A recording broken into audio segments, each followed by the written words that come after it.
Wanda Crockett, Here. Monica Davis, Evergene Ford, Here. Don Etherly. Okay, so we have 4 present.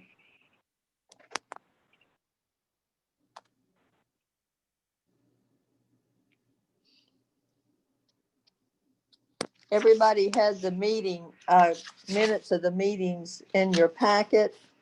We could go ahead if you'd like and take a vote on the November the 24th meetings. If everybody's had a chance to read them, I'd like a motion to approve the minutes of November 24th. So moved. Do I have a second? Second. Okay, roll call, Ford, Yes. Etherly. I think Mr. Etherly and Ms. Davis just came on. We're voting to approve the minutes of November 24th. Franklin, Yes. Crockett, Abstain. I don't think I was in that meeting. okay. St. Columbia, Abstain, I was absent. okay. Ms. Davis and Mr. Etherly. Okay, they're not, okay. All right. Mr. Etherly, are you on?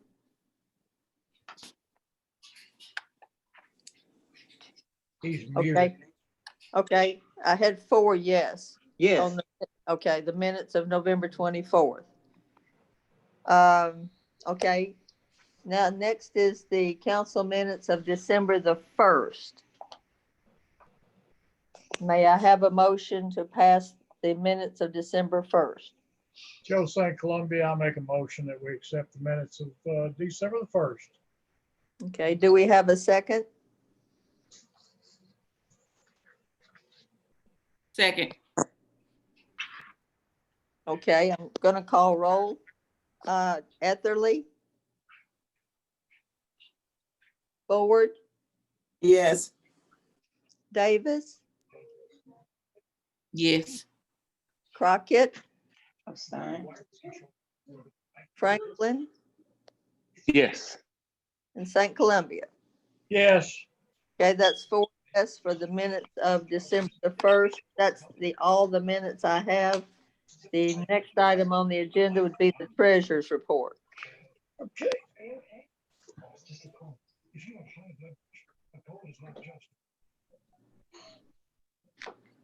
Mr. Turner? Yeah, I'm sorry, I was muted. This is for Okay. November 2020. And through November 2020, we are currently about $643,000 under budget with a month to go. And our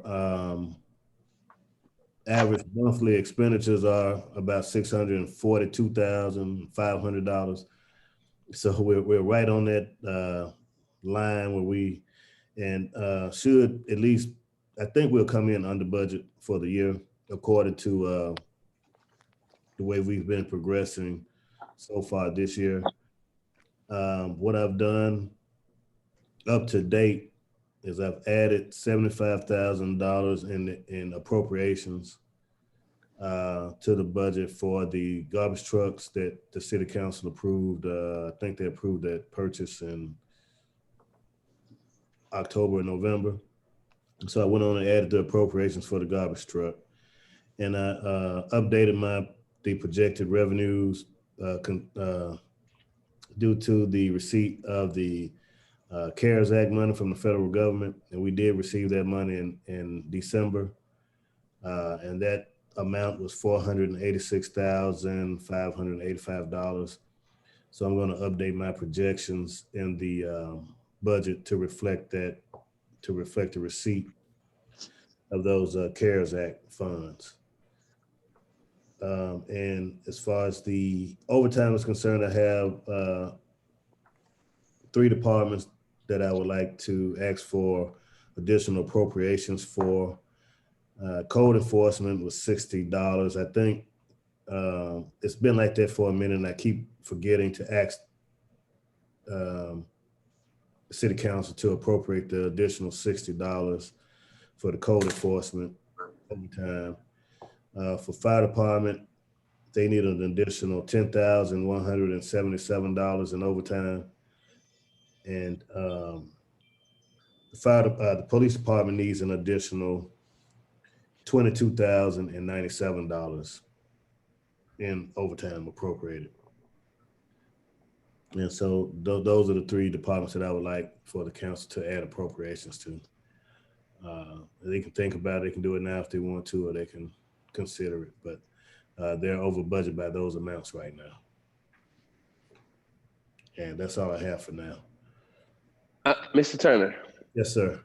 the overtime for the police department, could you elaborate on what was that because of death of Mr. Wallace, or did they accrued overtime for that, or where was that accrued from, so we can know how to handle that situation?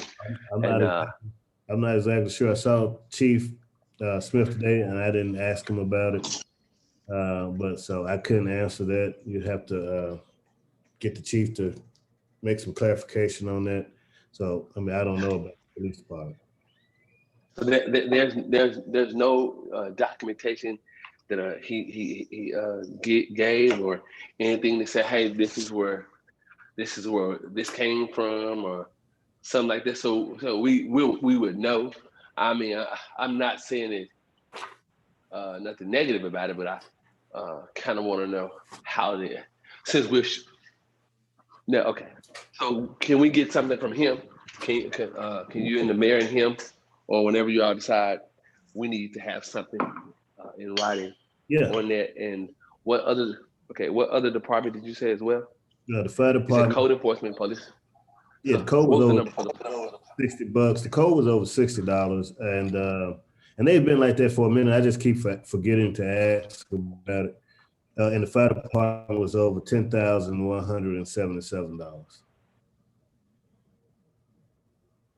Now, a portion of the fire departments, of course, you know that they have to how much everyone scale. But as far as the police is concerned, I think I don't know exactly why that is. We get that from Chief Smith. Yes, sir. I just kind of want to know what happened. I mean, I just need. I mean, it happened, but I kind of want to know what was it caused from, the death of the officer, or what it was caused by. So. I'm sure that had something to do with it, but I couldn't tell you to what extent. I'm sure it has something to do, but I'm not what extent it caused it. But I know that the fire department, they had some people in the academy, so that was one of the reasons why their overtime was up a little bit. So the mayor just got on some. I don't know if the mayor can elaborate on the police overtime or not. Well, yeah, I have looked at overtime, and the overtime is something we can certainly send to you.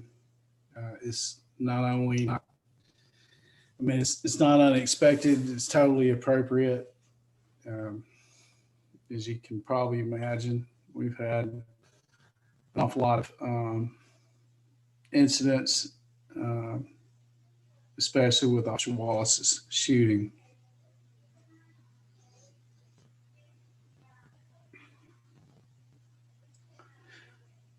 Okay, well, I apologize for getting on late.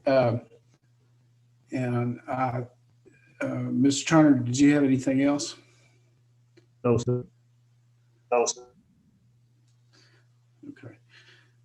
I know we got a long agenda, so we've got the 2021 operating budget is in the packet. I mean, I did want them to make. I'm sorry. They didn't want Approval to. of overtime, is that what it was? I'm sorry. Okay. Well, I kind of want to. So is there a motion? Yeah. No, go ahead. No, I'm sorry. I mean, it's a delay. I don't know why there's a slight delay, but you can go ahead. If they want to do it or not.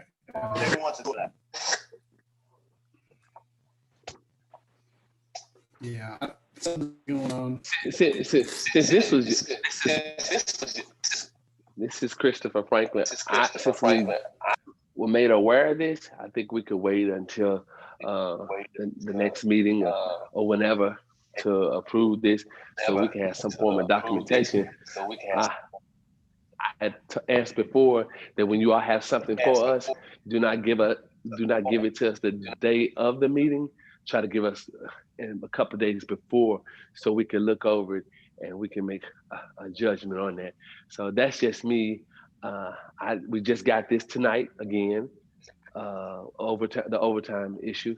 I mean, I need more time to look at the overtime issue to see, can we do that? Yeah, that's fine, Mr. Franklin. I mean, like I said, yeah, that's fine. I can get the information to you. So did you all just see how long did you all know about this overtime issue? Or did you? I mean, is it payroll for last pay period? I'm pretty sure if you knew about it when it happened, I wish you all had to put this in the packet to say, hey, this is what we have going on, so we can have it and expedite the funds quickly. I mean, this is while doing the financial statement, preparing the financial statement, I just finished putting the financial statement together.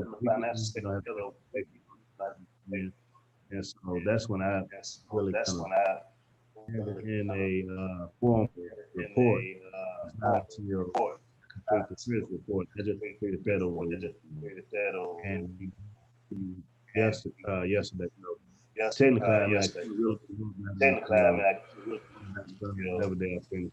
So, I mean, I still understand that you need some. Kind of got the information. Became aware of this weekend. Okay. I know my connection is not good, so I apologize. So, Mr. Franklin, recommend approving the overtime request.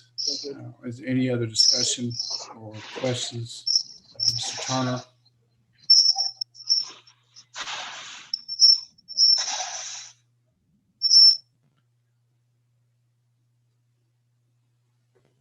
Did everybody hear me okay? Miss Sandy, did you hear me? No, sir. Here, Doc. You didn't? Okay, let me say that again. All right, I don't know what the audio problem is, but anyway, any other discussion about overtime?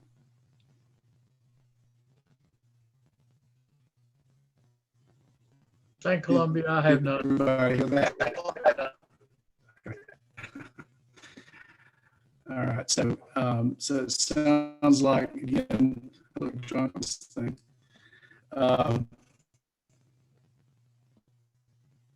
So the request to approve overtime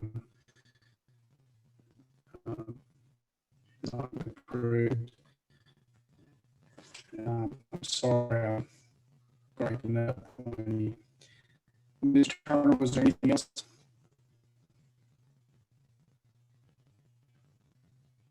Right, I received.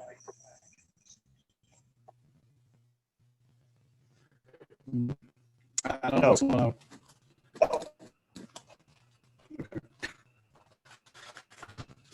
I really don't know what's going on. My apologies again.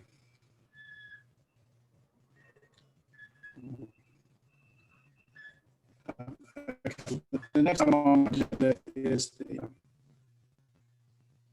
discussion of the 2021 operating budget. I don't know if anybody else is having this problem, but I'm not. It's a mumble jumble that's I'm here. Yeah. Yeah, it's here. Second. I don't know what's.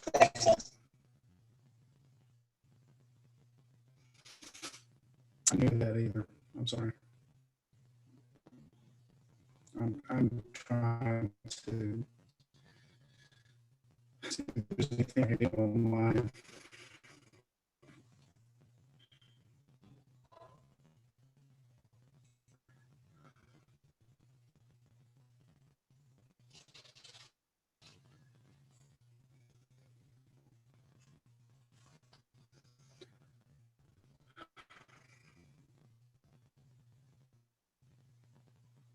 Hello, did all the audio go? I mean, I can't hear anything.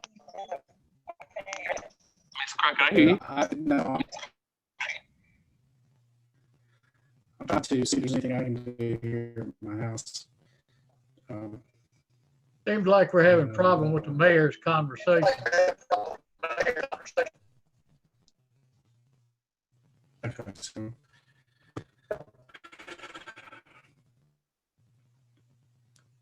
All right. I see if that's any better. All right. Let me say this, and I'll open it up for discussion, and then I'm going to check on the router. But is there discussion about the 2021 operating budget? I'll be right back.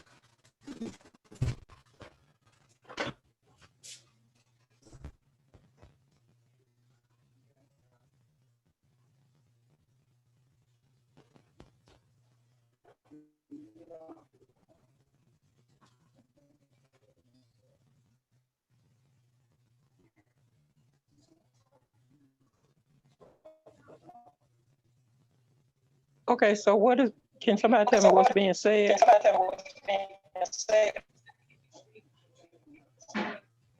Nothing. He has left the room. Oh, okay.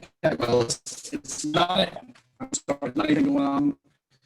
And, yeah, that's right. Not anything going on in my house, so I don't know.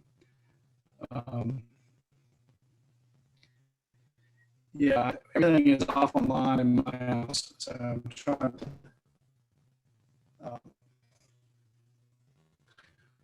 I'm trying to put it with here because that's probably there isn't anything that wasn't turned off. So except this, I don't know if it's, I don't know what's going on. Anyway, any discussion, y'all can discuss among yourselves. Any discussions about the budget?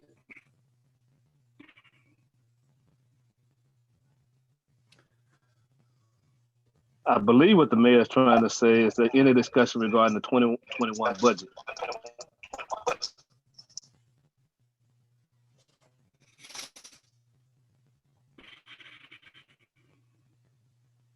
What days can he schedule a workshop?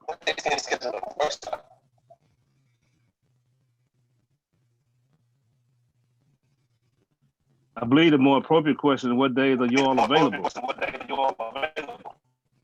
I'm available.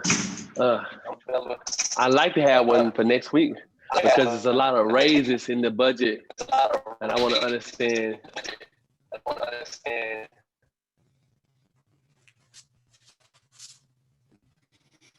If we're going to have some projected losses, how can we justify raises? And I have a question too about the position that they're trying to, for the landfill. If we're gonna have a public works, why do we need the position that Bob had? I thought it was gonna be, what?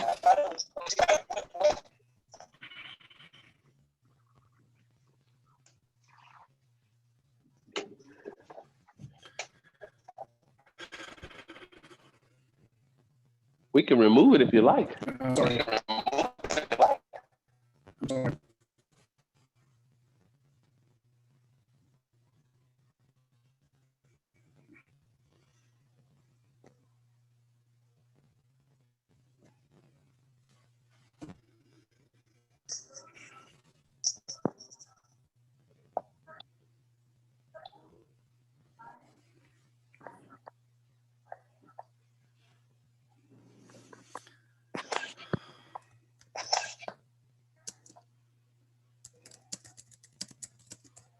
This audio is terrible, and I don't know anything that's being said. I don't think this needs to be being conducted like this.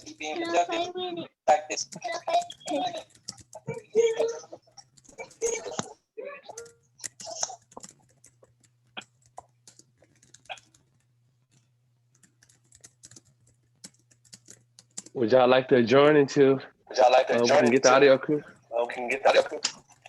Audio fixed. Does anyone know what's causing the problem?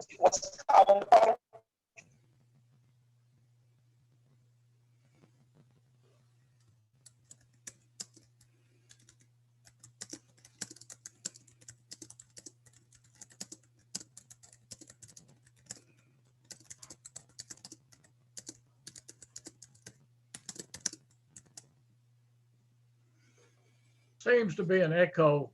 Someone might have on as well as the system. We have two devices conflicting.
Is it still echoing now? Yes, it is.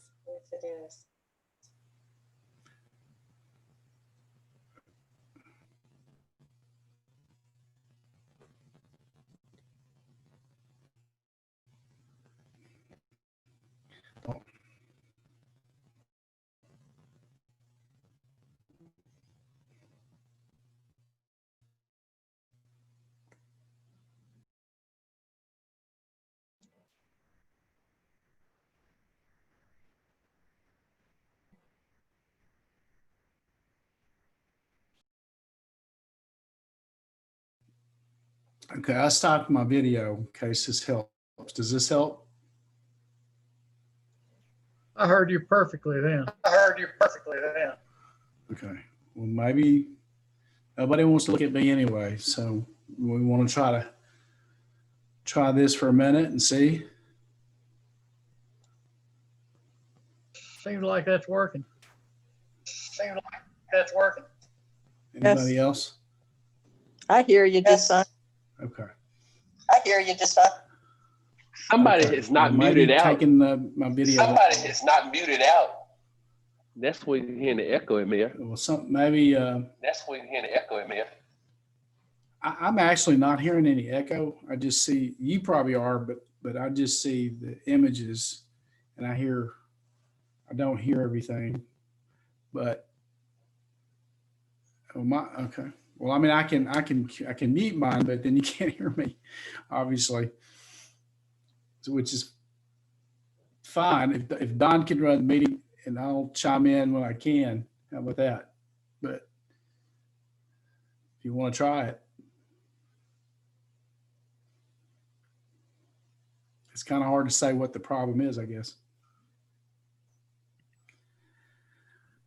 All right, let me just try to move forward and we'll see what happens. The 2021 operating budget is where we were. So any discussion about that? I'm getting some messages that it's clear, so we'll try it this way.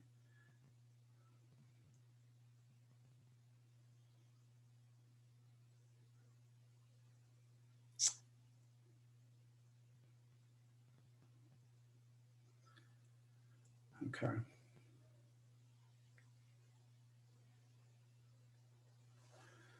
Okay, I saw that message.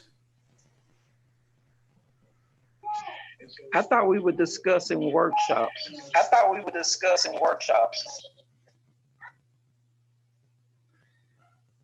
I heard workshops.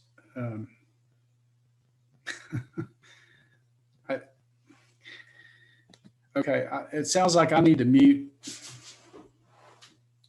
also. So, so I think where we were, okay, so let's pick that.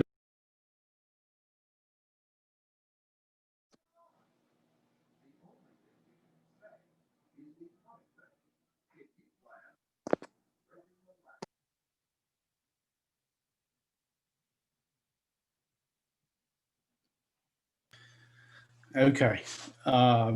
I'm not looking at a calendar. So the question is when, I understand, I've been told with the message, the question is when we could have a budget workshop. So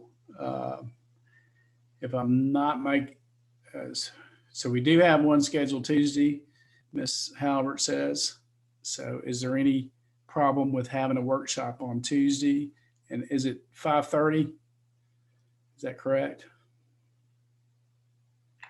We could just do 6 because people were late last time. Okay, 6 o'clock's on me. I keep forgetting to mute. Let me ask this question. Is 6 o'clock Tuesday okay with everybody? And then I'm going to mute. And if y'all would unmute. Fine with me. Okay with me? Yes. Yes.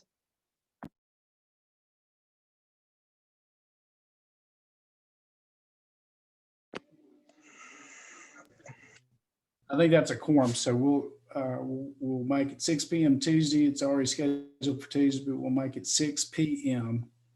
budget workshop this coming Tuesday, a week from today. Any other discussion about the 2021?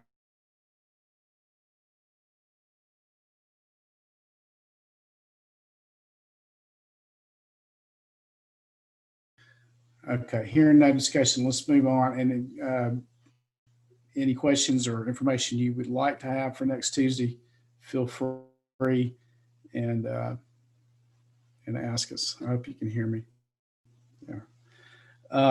The next item on the agenda is the proposed Acuity Group HR Solutions Agreement that's in your packet. Again, this is scheduled to start January 1st.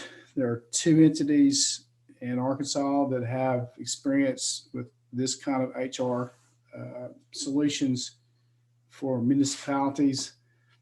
We did, I don't know if I clearly communicated this, but we did a HR human resource audit to find out where our needs were as a city. That audit came back and essentially recommended the course of action that we're trying to follow. One of those courses of action is to hire HR Solutions, our Acuity Group, to manage our legal obligations, especially. There are many labor department and other federal and state agencies that govern employee law.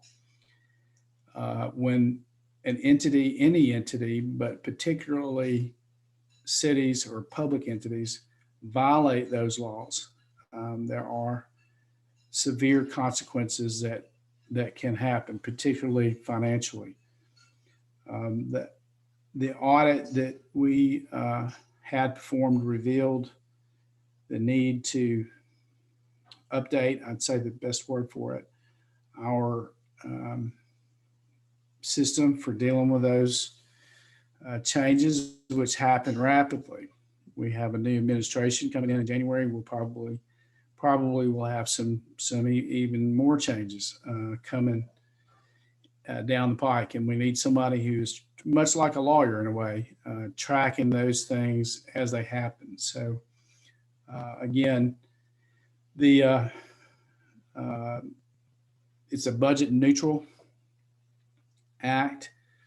The savings from using them on those issues will go to help pay others in the city hall to cover some of the day-to-day expenses, and that's reflected in the 2021 budget. However, they have already actually been doing performing those functions. They just haven't been paid for it. So, but it is a budget neutral. In fact, it's a little bit less than that. I mean, we save a little bit of money, and we can feel confident that we are legal. And also in the event that we aren't, we have an entity who shares that responsibility. So any questions on that? And then I'm gonna I have I one. heard a co-council member make a suggestion or whatever about hiring a person, and I thought about that. And I think if we had a good qualified human resource person, that would meet our needs instead of having some of the jobs or whatever given to elected officials and parted out this way. If we would hire a qualified human resource person, I think that would meet our needs. I agree, Ms. Ford. I was thinking the same thing. We did discuss this at the last official meeting. And I agree with you ladies wholeheartedly.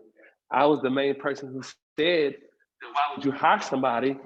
And we're in the middle of why would you get an agency? And we need somebody during this pandemic that we can employ. I mean, I just don't understand why the mayor wants to hire a company out to outsource some work that we have people here that can do the job. During the pandemic, you got people in Helena who are suffering, and somebody's qualified to do that job. We already have people going to other states to work, and we can fund one person with this job, and that would be something that I'm really fighting for to keep these jobs in Helena. You hire a company, you got to wait till they give you some results. You hire a person, then give you direct results the same day. You don't have to wait for a response. In the legal matter, we have a city attorney to help us keep us legal.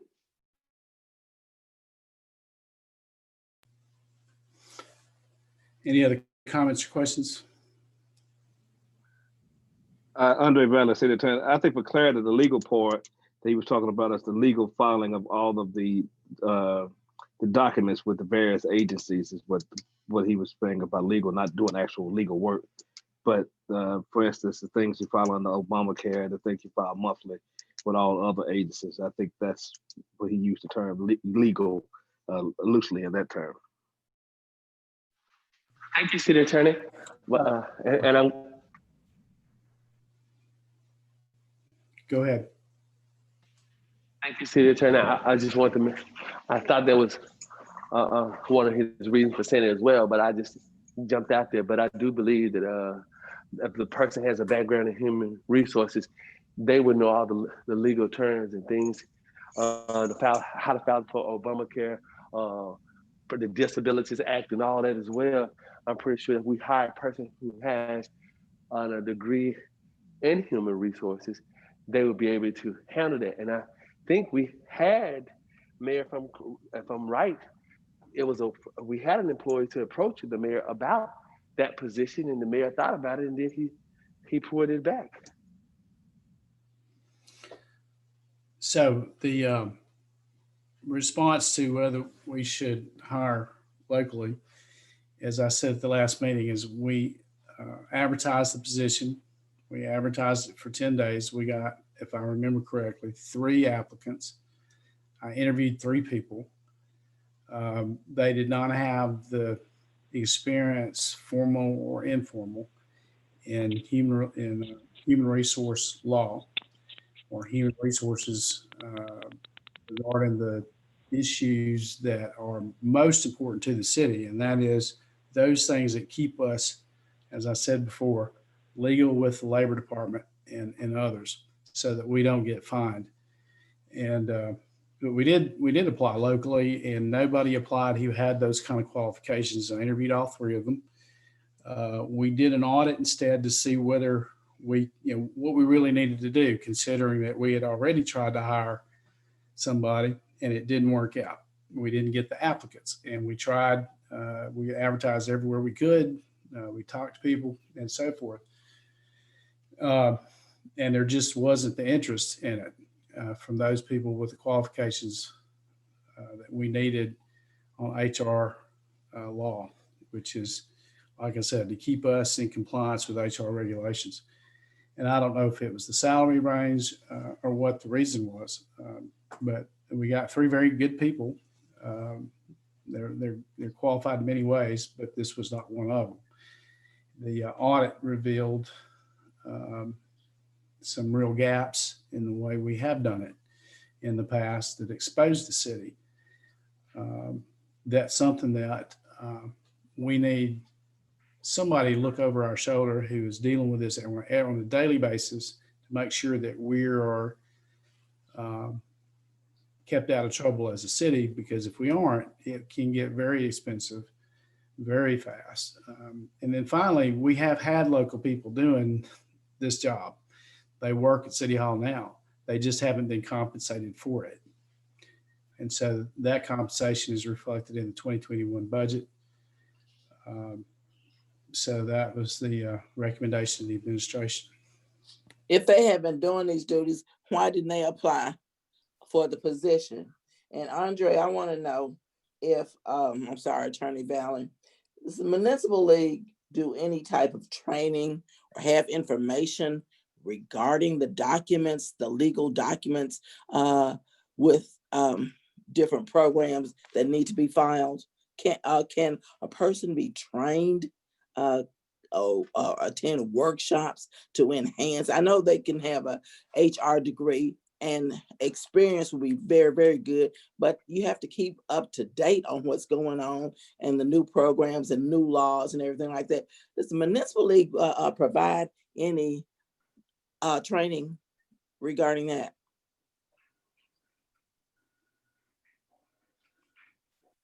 I'm not for sure, Andre Valley. I am not for sure whether this league has it. You need someone who is trained with it, and until you have someone trained, the deadlines still loom and all the day-to-day things still loom. So there is a practical issue while you're advertising. I think both of you all are correct. The mayor is saying that he needs somebody immediately to take care of the day-to-day and to get it done so that we won't fall in this issue. And you all are saying that, well, we want someone on a permanent basis. You all are the council, you all set the finances, but it's one of those things that you have an immediate issue, the short term, and you have a long-term issue. I think what the council is identifying is a long-term issue. The mayor is identifying the short-term issue, which the mayor may be also saying he wants to make the short-term and long-term both that we outsource it. But the issue is there are requirements constantly for the HR department to report and keeping up things. And the HR department is very vital. Also, when people sue, one of the first things they want to do is look at all the files that HR have, the disciplinary history and those things, in addition to all of the documents that they're filing with other outside organizations, which are critical. That's not a job for the city attorney. It's like Mr. Turner and Ms. Ramsey, they keep us legally from being fined doing their jobs because they're doing things that are critical to the finances to help effectuate all the things that you all pass. And so the HR person is a critical, an HR component is critical, especially with the number of employees you have, to have that as seamless as possible to keep it going.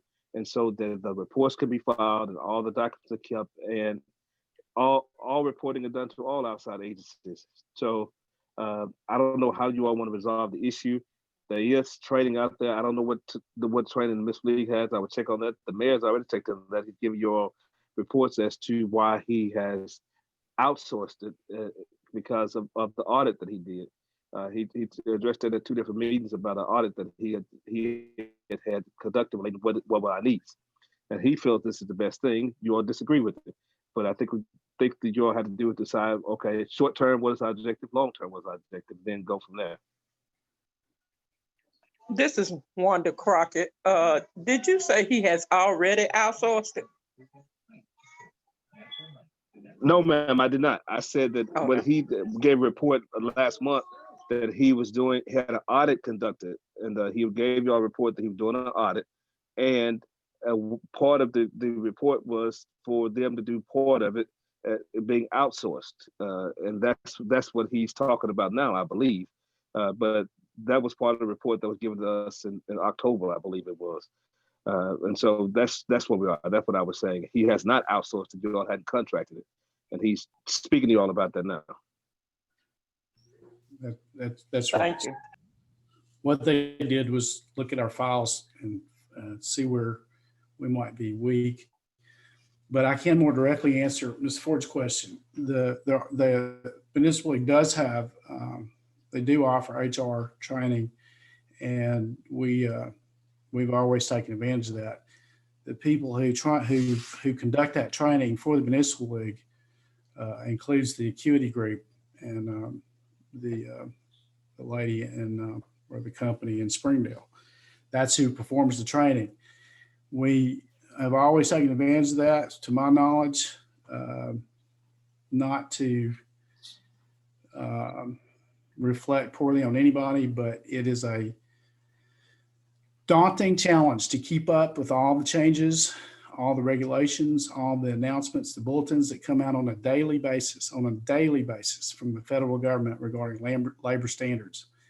And so in order to make sure we don't have any gaps in the future, this was a recommendation. And I think for 15 grand plus the savings from that going to, on a day-to-day basis, the employees that have been doing it in the last several months and done a good job is more than reasonable. Like I said, we did advertise it. We did not get qualified applicants, but we did try. That would be ideal. In almost every case, it would be ideal if we had local people apply who were qualified and who wanted to do it. And you got to remember, it's not just a matter of us wanting them to do it. They have to want to do it. And they have to want to do it for that salary. And that is not always an easy thing to do in our area, unfortunately. But we did try. At the end of the day, we have a responsibility, not me as mayor, but the city of Helena-West has a responsibility to live up to the federal and state labor laws. And the best recommendation that we have for doing that, and in a way that's continued to be revenue neutral, would be to contract with Acuity Group or sign this agreement with them to look over our shoulder and make sure we're doing everything legally with all employee issues, and to take that savings and apply raises to those who are conducting and doing the work on a day-to-day basis at City Hall. With that, I'm going to mute myself, and then we can move on whenever you. Is it possible, Mayor, to open it back up to see if we can find someone? And also the second question I had, was our previous HR director, was he already certified when he came? He had a background. Hold on. He had a background in HR for a corporation. He was the chief of staff for Arnell Willis, and if I'm not mistaken, Mayor Hallwell put him in charge of HR, and he began to avail himself of the resources available through the municipal league. And but he did have a extensive background in human resources for a corporation in Colorado. So basically he was trained while he was here. He was trained on municipal issues, that's right, yeah. But again, our audit revealed some weaknesses in our files that exposes the city. And moving forward as a city, it would be better, of course, not to have those gaps or weaknesses. But the other answer to your question is we can definitely advertise for it again and see what happens. And we advertise outside of the area. Sure. I mean, I think we already did that, but we'll do it again. What is the base pay for this position? I believe it's 32, if I'm not mistaken. Somebody correct me if I'm wrong. I think that is correct. I think that's what Mr. Turner gave me the last time I asked. Mr. Turner, is that correct? Yes, ma'am. Thank you. Okay, any other discussions about that? All right, well, we'll certainly cast a net again and see what happens. Okay, the next item, Mr. Valley, is the condemnations. So I'm going to turn it over to you. And I'm going to. Okay, good evening again, Andre Valley. You should have approximately 6 ordinances for condemnation. We previously, a few weeks ago, sent you pictures and sent you the entire packet. I don't know the numbers that we have, but El McGinn has been working on these for a while, and they're ready now before you for condemnation. Sandy, what would be the first number? Okay, the first number is going to be ordinance 22 for 1417 Pecan Street.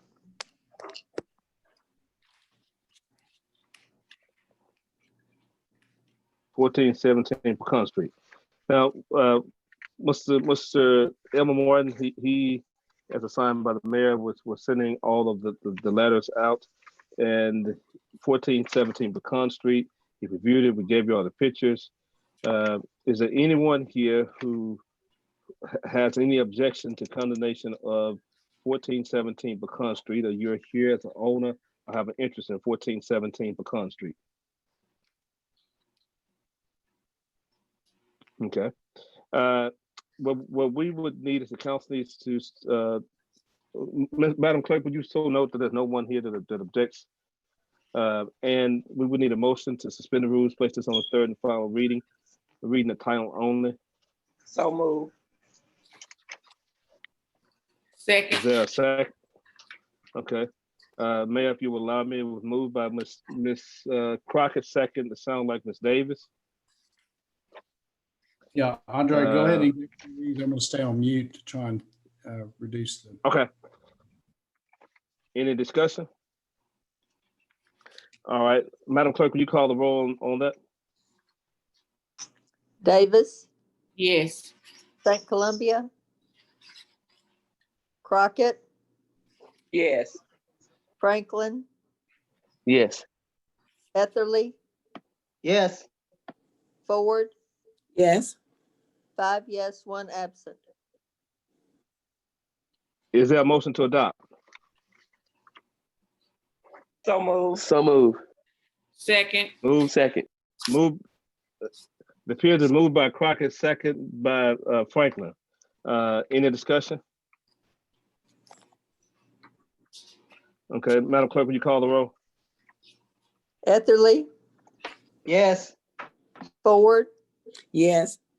Davis, Yes. Crockett, Yes. Franklin, Yes. St. Columbia, 5 yes. Madam Clerk, which one is the next? Which is ordinance 23? Do you have to read that? Oh, I didn't read the title. Thank you. It's an ordinance declaring a public nuisance providing for removal or raising of a building and or a house which has become dilapidated, unsightly, unsafe, unsanitary, obnoxious, and or detrimental to the public welfare. Thank you, Ms. Crockett. But we've adopted that. What's the next one? Which is ordinance 23? Ordinance 23 is 1513 Franklin. Is there anyone here who has an objection to 1513 Franklin Street being condemned? This is ordinance number 23. We would entertain a motion to suspend the rules, place it on the third and final reading the title only.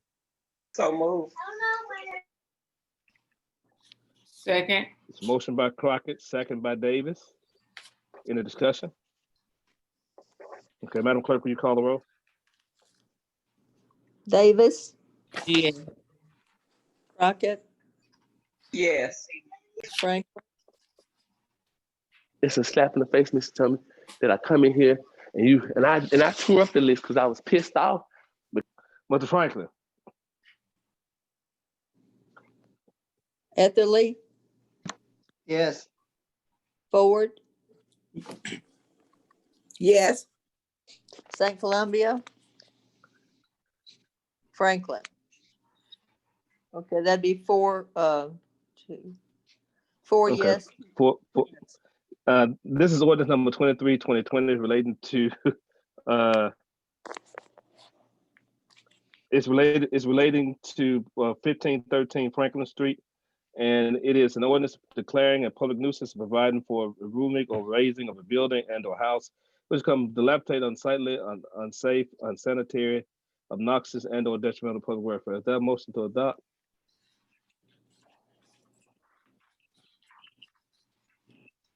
So moved. Good motion by Davis. Is there a second? Second. Second by Ford. Madam Clerk, would you call the roll? Ford, Yes. Etherly, Yes. Crockett, Yes. Davis, Yes. Franklin. 4 yes, 2 absent. Yes. Okay. Oh, okay. Okay. Thank you all. The next ordinance is ordinance number 24. Which property is ordinance number 24, Madam Clerk? That's going to be 1517 Franklin. 1517 Franklin. Is there anyone here who has an objection to 1517 being condemned, or you have an interest in it and you want to speak relating to it? 1517 Franklin. Seeing that there are none, is there a motion to suspend the rules, placed on third and final reading, and So reading the moved. title only? So moved. Moved by Crockett. Is there a second? Second. Spears is second by Davis. Any discussion? Madam Clerk, will you call the roll on that? Etherly, Yes. Ford, Yes. Davis, Yes. Crockett, Yes. Franklin. 4 yes, Yes. 2 absent. Oh, okay, 5 yes, 1 absent. Is there a motion to adopt? So moved. Motion by Crockett to adopt, Second. second by Davis. Madam Clerk, will you call the roll, please? Franklin, Yes. Crockett, Yes. Davis, Yes. Ford, Yes. Etherly. Yes. 5 yes, 1 absent. Okay, Madam Clerk, which is ordinance 25? Which property? 109 Caney Creek in Helena. Okay, is there anyone here who has an objection to 109 Caney Creek in Helena being condemned? Anyone who opposes? Is there a motion to adopt ordinance number 25, placed on the third and final reading, suspend the rules, placed on third and final reading the title only? So moved. Motion by Crockett, Second. second by Davis. Any discussion? Madam Clerk, would you call the roll, please? Crockett. Ms. Crockett. Ford. Yes. Yes. Yes. Okay. I'm sorry. Etherly, Yes. Davis, Yes. Franklin. Yes. 5 yes, 1 absent. Is there a motion to adopt ordinance number 25 to 2020? So moved. Second. Motion by Davis, second by, is that Ford? Motion by Yes. Davis, second by Ford. Madam Clerk, will you call the roll, please? Franklin, Yes. Etherly, Yes. Davis, Yes. Crockett, Yes. Ford. Yes. 5 yes. Okay. The next ordinance is ordinance number 26. Which property is related to the ordinance 26, Madam Clerk? 900 Norman Street. 900 Norman Street. Yeah. Is there anyone who has an interest in 900 Norman Street or objects to the condemnation of 900 Norman Street? Okay. Well, we will entertain a motion to adopt by suspending the rules, placing on third and final reading the title only, relating to 900 Norman Street. So move. Second. Moved by Davis, second by Franklin. Any discussion? Madam Clerk, will you call the roll? Ms. Ford, Yes. Mr. Etherly, Yes. Mr. Franklin, Yes. Ms. Crockett, Yes. Ms. Davis, Yes. 5 yes. Okay, an order declaring a public nuisance and providing for the removal or raising of a building and or a house which has become dilapidated, unsightly, unsafe, unsanitary, obnoxious, and or detriment to the public welfare. Is there a motion to adopt this related to 900 Norman Street? So move. Moved by Crockett. Is Second. there a second? Second by Davis. Madam Clerk, will you call the roll, please? Ford, Yes. Franklin, Yes. Davis, Yes. Crockett, Yes. Etherly, Yes. 5 yes. Okay, Madam Clerk, moving to ordinance number 27, which property is attached to ordinance 27? 905 Columbia Street. 905 Columbia Street. Is there anyone here who objects to the condemnation or has an interest in 905 Columbia Street? Seeing there are none, is there a motion to adopt by suspending the rules, placed on third and final reading the title only of ordinance number 27-2020? So move. Motion by Franklin, Second. second by Ford. Any discussion? Madam Clerk, will you call the roll, please? Crockett, Yes. Ford, Yes. Franklin, Yes. Davis, Yes. Etherly, Yes. 5 yes. Ordinance number 27-20, an ordinance declaring a public nuisance and providing for the removal and or raising of a building and or house which has become dilapidated, unsightly, unsafe, unsanitary, obnoxious, and or detrimental to public welfare. Is there a motion to adopt ordinance number 27-20 relating to 905 Columbia Street? So move. So move. Second. Motion by Crockett, second by Franklin. Madam Clerk, will you call the roll, please? Davis, Yes. Ford, Yes. Etherly, Yes. Crockett, Yes. Franklin, Yes.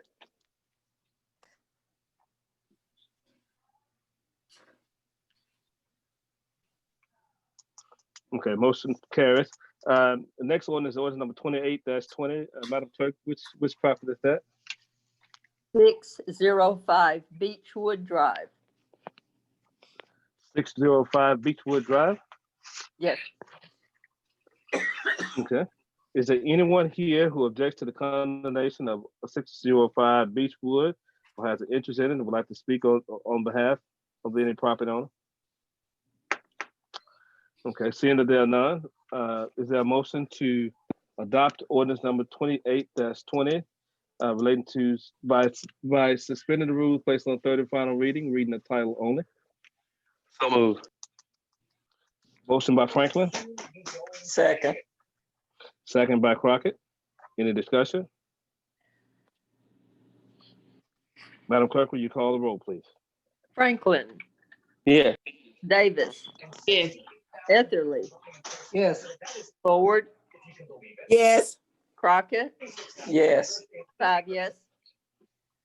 Okay, ordinance number 28-20, an ordinance declaring a public nuisance and providing for the removal or raising of a building and or house which has become dilapidated, unsightly, unsafe, unsanitary, obnoxious, and or detrimental to public welfare. Is there a motion to adopt ordinance number 28-20 relating to 605 Beechwood? So move. Second. Motion by Franklin, second by Crockett. Madam Clerk, will you call the roll, please? Crockett, Yes. Ford, Yes. Etherly, Yes. Davis, Yes. Franklin, Yes. 5 yes. Thank you. Motion passes. Ordinance number 29-20. Is this the final one, Madam Clerk? Yes, sir, it is. 1404, 1404 Pecan Street. Yes, sir. Okay.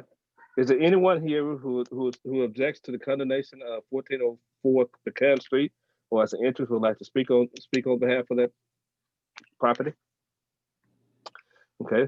Well, we'll entertain a motion to adopt ordinance number 2920 by suspending the rules based on third and final reading the title only. So moved. So moved simultaneously. So Franklin moved. Ms. Crockett, do you second? Okay. Yes. Franklin moved. Who was that? David second? Yes. Okay, David second.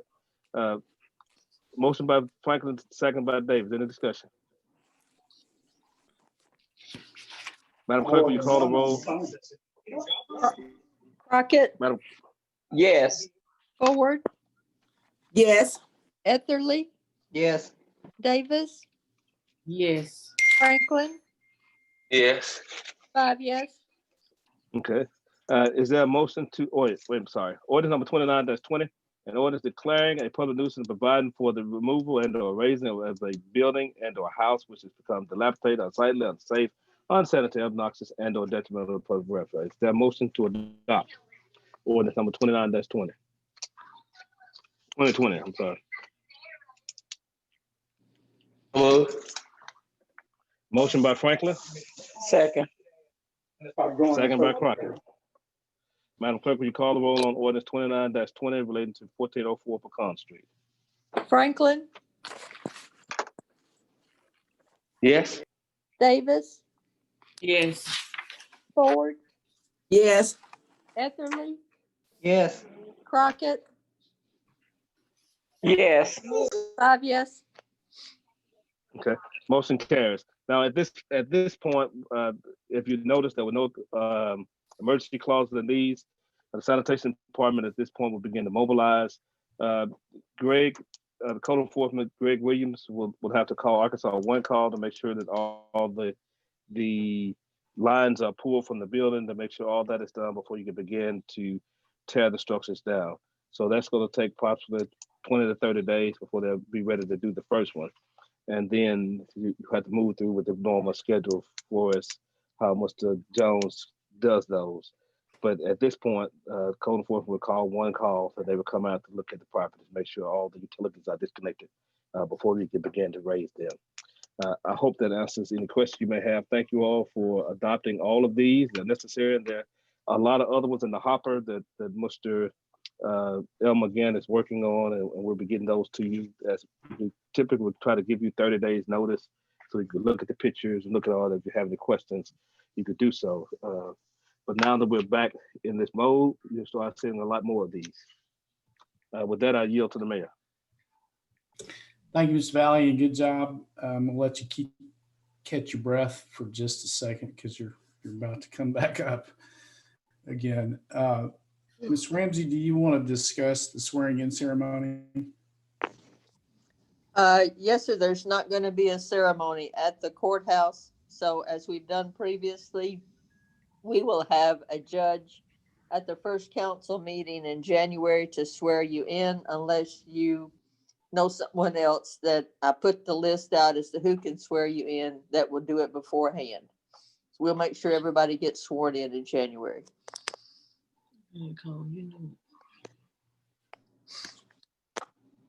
Okay. Any questions for Ms. Ramsey about the swearing in? If you do have any questions, she sent the email out that's also in your packet. Feel free to contact her, or obviously Ms. Whitfield, County Clerk. All right, Mr. Valley, I hope you caught your breath. Next item on the agenda is ordinance number 30, the base pay amendment that's in your packet. Mr. Valley, are you ready? Yes, but Mr. Turner drafted. He spoke with me about it. He sent it to me, but he went through and made all the corrections to it, and so I would yield to Mr. Turner briefly. Then I'll come back when he has done his discussion as to the specific changes that he made in the base pay. Okay, that sounds good. Mr. Turner? After speaking with Mr. Valley and the mayor, the changes that I made to the base pay were simply to change the name, the position names for the foreman in the street and sanitation department to deputy directors. And the landfill general manager was changed to a deputy director.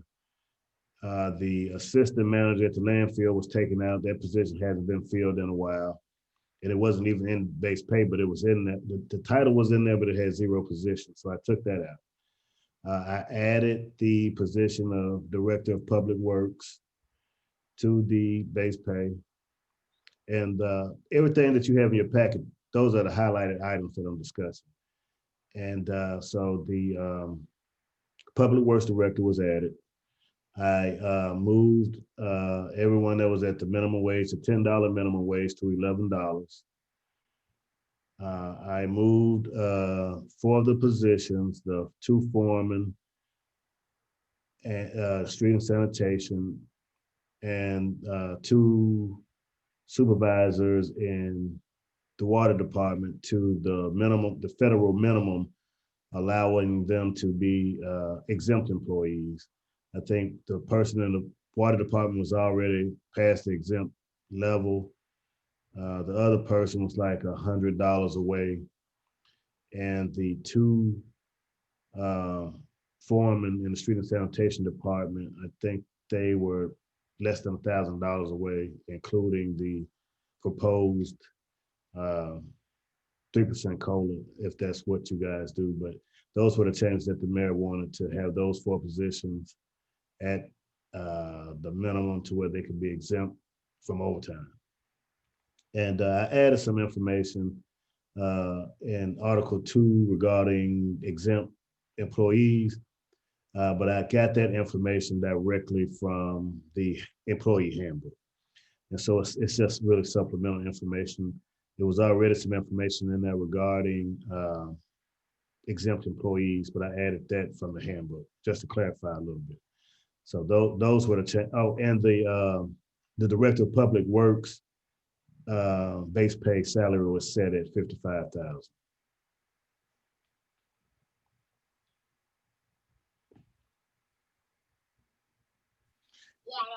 And the exempt employees are employees that are exempt from the federal minimum wage. I mean, the federal overtime requirement. So they don't get overtime.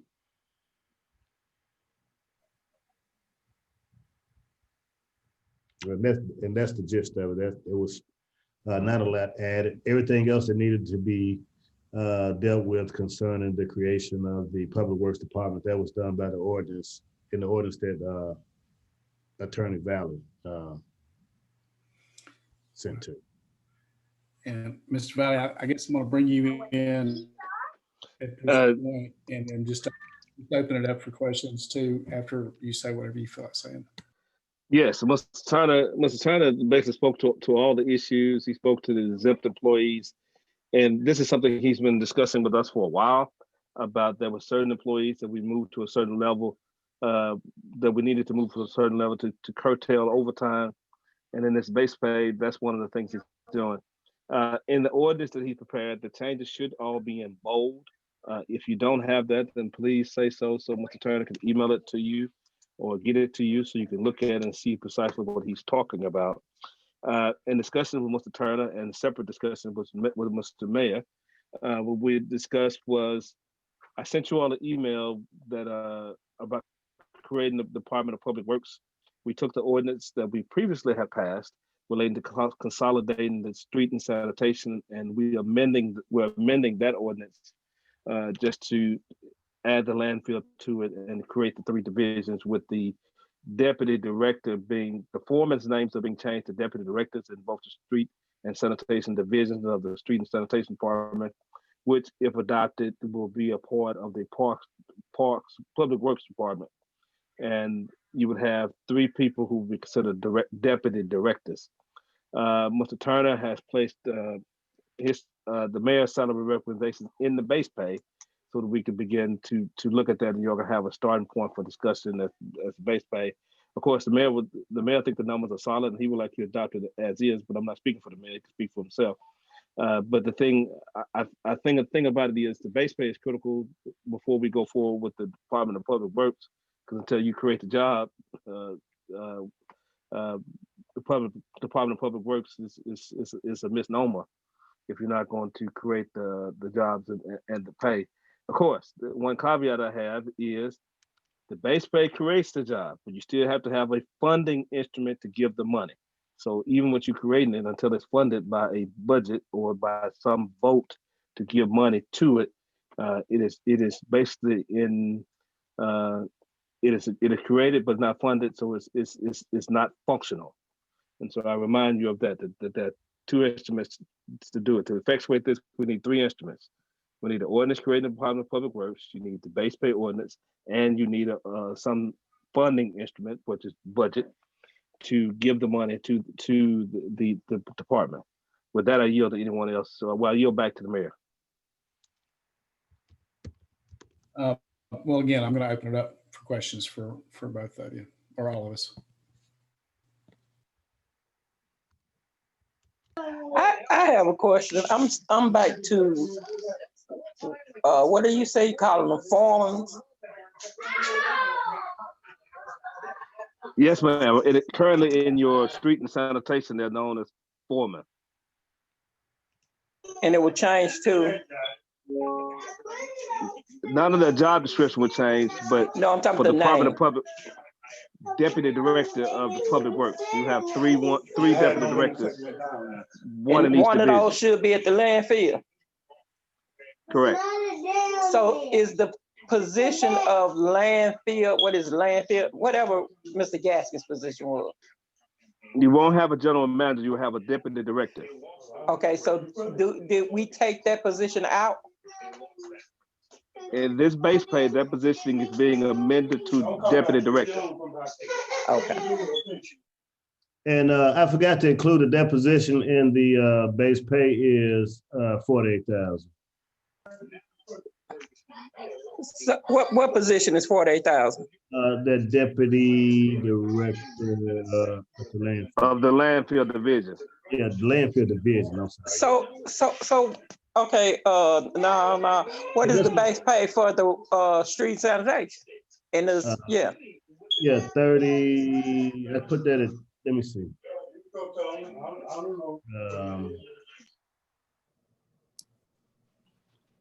Those are at 35,568.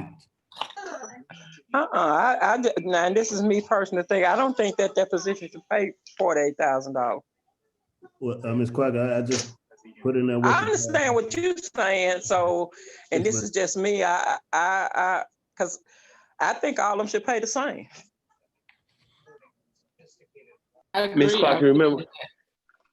That was my line thought last week. This Andre Vallis, city attorney. What Mr. Turner and I discussed with you all Thursday, the mayor put his numbers out there, and we said we're going to draft all that based on the mayor's numbers because you all had no numbers Thursday. That was not saying that. It was not saying anything other than what the numbers are. This is an open discussion, as the mayor said, for you all to discuss all that. The mayor would prefer $48,000 for position. But the numbers were drafted, as we said Thursday, based on what the mayor said in that meeting Thursday. So Mr. Turner put the numbers in based on that, and he and I discussed those numbers. And it was based on all of the things that the mayor said at Thursday's meeting.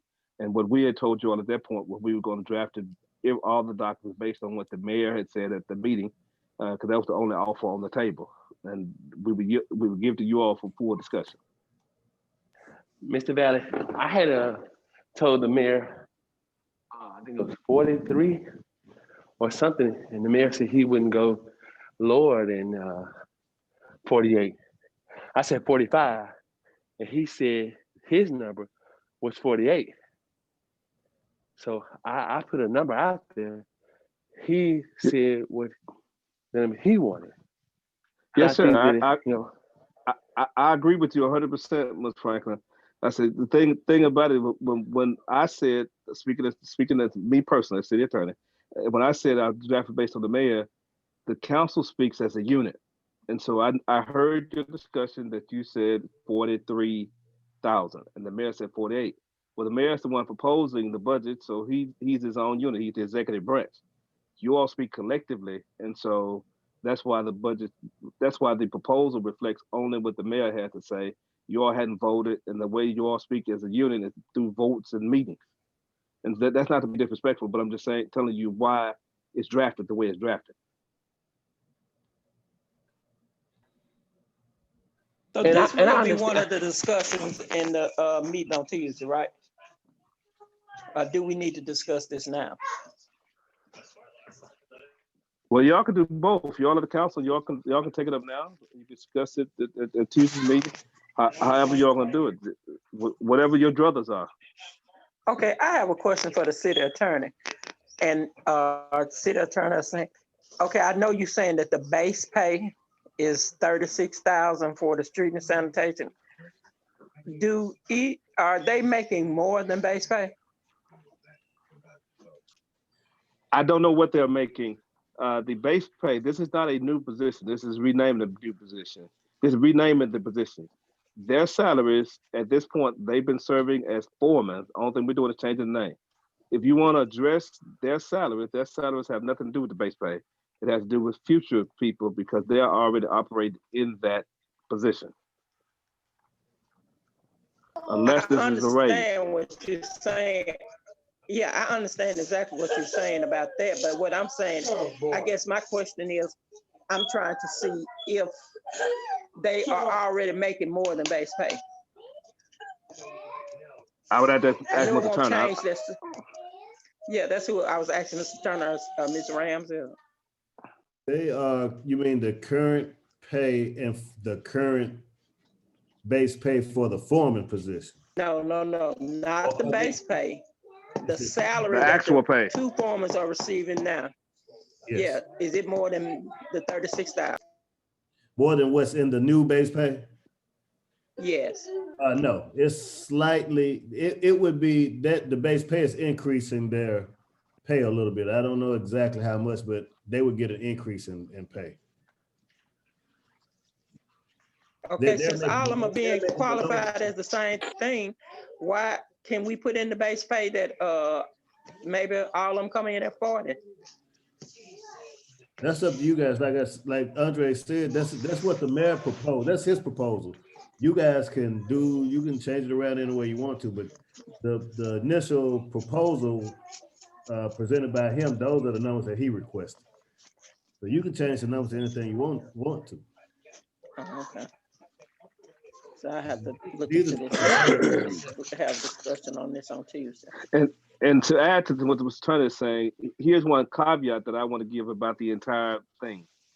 I think that you want to look at what you've already paid Mr. Jones based on the vote you've already done and evaluating all three of the positions, the deputy director, all three deputy directors. Because Mr. Anthony said a point that I agree totally with. He said it 2 meetings ago, last Tuesday. He wanted to look at the economies of scale. Is this going to save money by consolidating departments? If it's not going to save money, then you need to look at whether you need to do it all together. And so part of the reason, I've had discussion with the mayor about that independent of Mr. Etherly, and part of the reason why the mayor is looking at the salaries is if we're going to consolidate departments, you still need to be looking at saving money. If you're not looking at it from that perspective, then do what you feel is financially feasible if it's not for the purpose of saving money. Now, you may still say we want to consolidate and we considered saving money, but we think that these employees are so valuable that their value to the city outweigh us saving money, and we'll do it. That's your decision. But whatever you do, look at it from a holistic viewpoint is what I'm saying.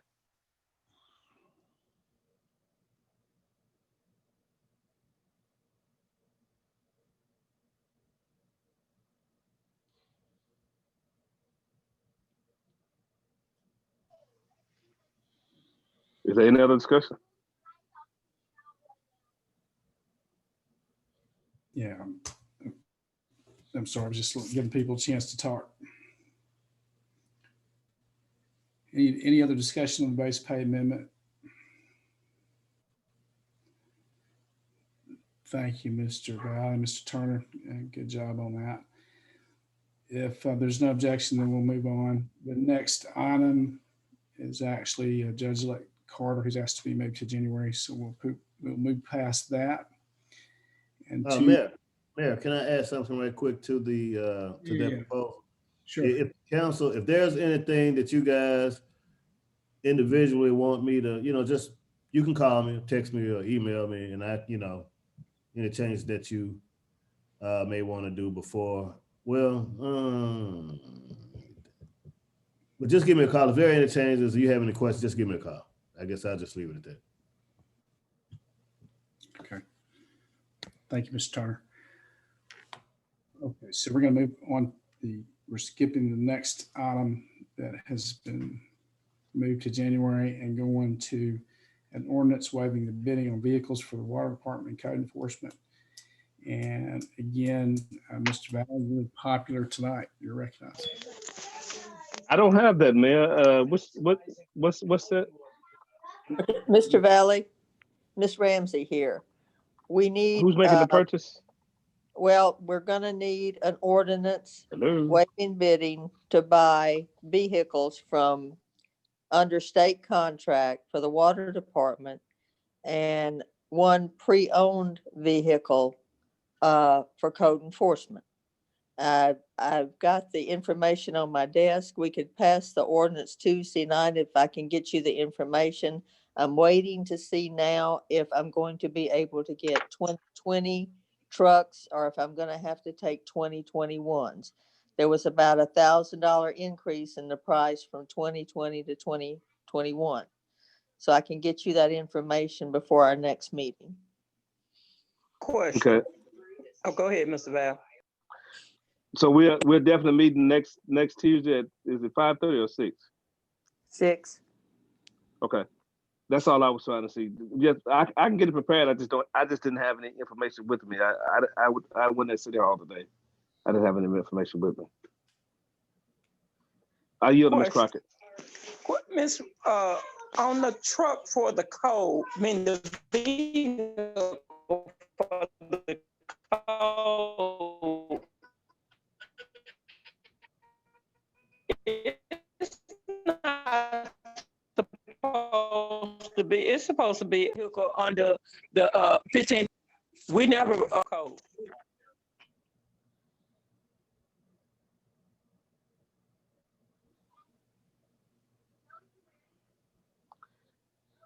Ms. Crockett, Hello? you were breaking up really bad. I don't think any of us understood the words you said. Oh, can you understand me now? Yes. On the vehicle for code, there was never, it's supposed to be a used vehicle, and if I'm not mistaken, the value of the vehicle can only be $15,000. Yes, ma'am, that's true. We, Mr. Gant looked in the local area for something and could not find anything here at the present time. And he did find one at Homer Skelton, pre-owned vehicle that would service his needs for $12,000.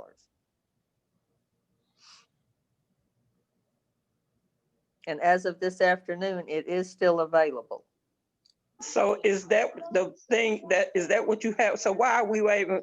I know we have to waive competitive bidding because it's over a certain amount. But yes, ma'am. I know you said something about a 2021. Is that? Are those the vehicles for the water company? Yes, ma'am. Okay. I could bring back the ordinance next week on the Homer Skelton vehicle. It may be that you all may want to go ahead and approve the code enforcement truck so we can buy it and we clean it up next week because a vehicle by nature, a used vehicle, somebody can walk in any day and purchase it. So moved.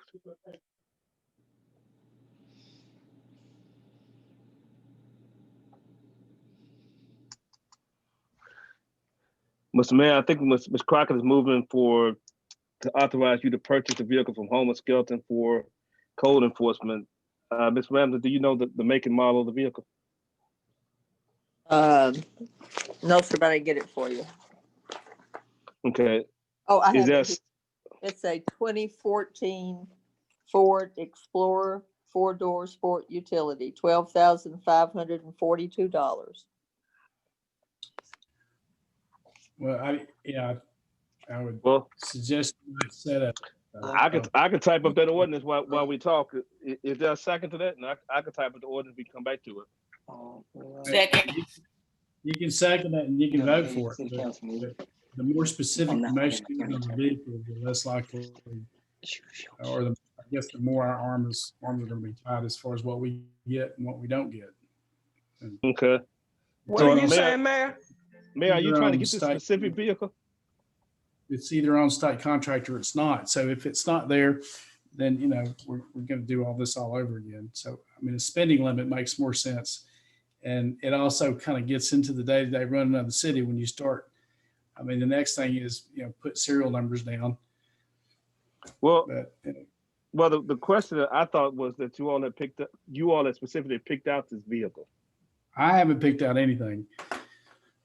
Okay. So let's pause. What the mayor is saying that he preferred you to have a budget, but I think you all already talked about $15,000. Is that correct, Madam Clerk? Yeah, we've already set a limit. I think the question here is the bidding. Well, I thought that's what we were trying to do, waive competitive bidding. And Yes. I guess, Ms. Rand, do we have to waive competitive bidding if we're buying something on state contract? Okay, the Homer Skelton vehicle, which is used, is not under state contract.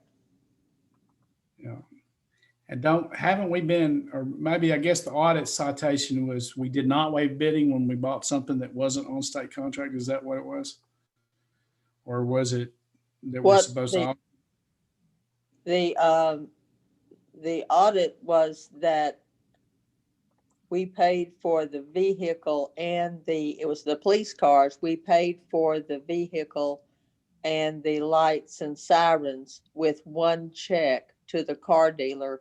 And we should have used 2 checks, one just to pay for the vehicle and one to pay for the lights and sirens and all that. Okay. Anyway, I'd prefer it be on a state bid because I feel like we don't have to worry about whether or not we're going to get the best price we can. That's what I tell all of our employees. So as far as this particular auto, nobody has come to me with it. But as far as a spending limit, as far as a bid, I mean, you can do this if you want to. I prefer that we use state contract because we know we're getting the best price we can for the money. But on state contract, don't they have to be a certain year model and all of this before they'll do it, Ms. Ramsey? Well, it's whatever the car dealers that get the state contract have now on new vehicles. There are still some 2020s out there that the code enforcement officer could look at. Then there are some 2021s. And when I didn't checked, think we were buying a vehicle of that. So you saying we can buy a 2020 for $15,000? he might be able to find one. Yes, ma'am. A small vehicle. Yes, ma'am. I guess the practical question is the mayor is saying that he's going to make the purchases and et cetera. So I guess going through it, this is a discussion that's really hollow in the sense of the mayor saying he doesn't agree with it and that he's not going to make the purchase. He's only going to purchase on state contract is what I hear him saying. Well, yeah, I mean, that's my preference. That's just a starting place because we don't have to worry quite as much about, cutting deals and all that kind of stuff. We also have maintenance costs and issues, fuel costs. There are a lot of things that go into these decisions. I'm not saying I'm against it. I'm just saying that nobody's come to me about it, and I'd prefer that we stayed on a state contract. So what you're saying that if just say for instance, whatever this vehicle is after it's been checked out and everything, and we vote to purchase the vehicle, you're not gonna purchase it? Is that what you're saying? Because it's not on state contract? What I'm saying is I'll look at it, but I'm not going to promise you because that's what I do. That's my responsibility. What's your responsibility? the day-to-day operations of the city are the mayor's responsibility. So if you Yeah, but want that's to not day to approve, day, that's finance. That's finance because we're only approving a that's certain right. amount. And you can approve that certain amount. I'm not saying you can't or you shouldn't. I'm just not guaranteeing you that I'm going to go out and buy that car. So I at this moment, I don't even think we should vote. I'm not gonna vote on purchasing one for Cole right now then. Okay. All right. So anybody else on the waiving of the bidding issue? I think she withdrew her motion, so unless there's someone else, it fails. As a practical, let me say that the council appropriates the money, the mayor spends, but every dollar that the council appropriates, the mayor doesn't necessarily have to spend. In fact, he has a duty to, he can either accept or reject certain things. Certain things he's compelled to pay, for other things he's discretionary whether to pay them. He'd be compelled to pay light bill and all those type of things is what I'm saying. But as it relates to spending every dime that's appropriated, the mayor is not compelled to do that. And so, in fact, he has to sign off. So if the council will remove the mayor from the check writing group, which some city councils do, even if he had no authority to write checks, he still, every before a check is cut, he has to approve the expenditure. So that's the ebb and flow with how you appropriate and he spends. And so that's the practical issue. That's why I raised the point once he said that. Thank you, Mr. Valley. Okay. If there's no other discussion on that, we'll move on to the ordinance resolution regarding fireworks, New Year's Eve and New Year's Day. I don't know if we've drafted anything, Mr. Valley, but I have not drafted anything. I wanted to say this just as a matter of record. In looking at the ordinance, what the mayor and I are talking about is giving some type of relief as to allowing people to pop fireworks in certain parts of the city. My candid thoughts with all of you is I think the ordinance has been pyrrhic at best, in the sense of the ordinance has been on our books for 30 or 40 years for West Homer, and I can't remember it ever being enforced. And so while the mayor desires to amend it, I don't know what your thoughts are, but if you want to amend it, if you want to repeal it, it matters not to me. But I just need to know what you all want to do as to whether you want to authorize fireworks in certain areas or whether you want to even continue to have the ordinance on the books. well, let me say this. July the 4th, Independence Day, we definitely enforced it. But the enforcement of that was difficult. It was a very big, it was a strain on our resources. I think we should continue to enforce it. But one of the questions that I got, which was, I thought, a fair question, was that in years past, now I don't know how many years ago, I think it might have been quite a few number of years ago, might have even been before consolidation. But I got some questions from some police officers, from some citizens, that once upon a time, we used to designate the Helena River Park as a place where you could go and shoot fireworks, and we would send the fire department down there to kind of pay attention so nothing got out of hand.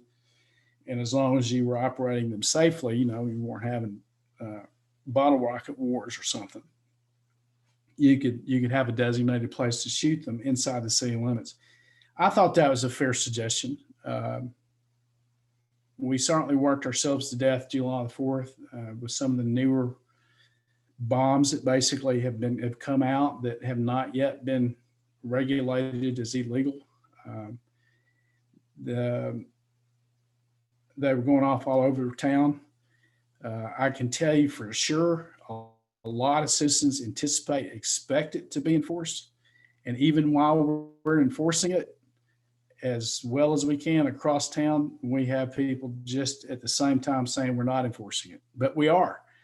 We gave out tons of tickets, warnings, stopped lots of it, but we couldn't possibly keep up. So it was a challenge, but did we enforce it? Absolutely. The one place that sells fireworks is a little small spot on 49 that's actually not in the city limits. something I didn't actually know until this happened. And people wondered why they got to sell fireworks. Well, it's because they're technically not in the city limits. I'm not against them. People need to be safe, but I do think people have a right to be able to have a peaceful town after 9 o'clock if they want. But the reason for this was twofold. One is we have a curfew at midnight. So of course, New Year's Eve is midnight. And that might need to be amended for that one night to be pushed back for 1 hour. And the second is, I thought it was a fair suggestion that we have a designated place like the River Park, as long as there was some supervision for safety, so that when we do tell people they can't use fireworks inside the city limits, we can also tell them that there's a designated place that they can go. So that was the thinking. Any discussion on that?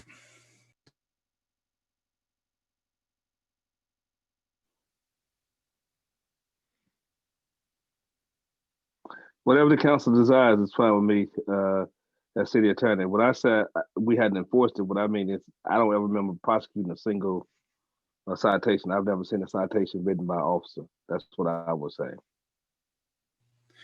Well, we had them out July the 4th. It was quite, it was quite an ordeal. And as hard as they worked, they couldn't keep up with all of it. As soon as they left an area, they'd come right back out. Lots and lots of complaints.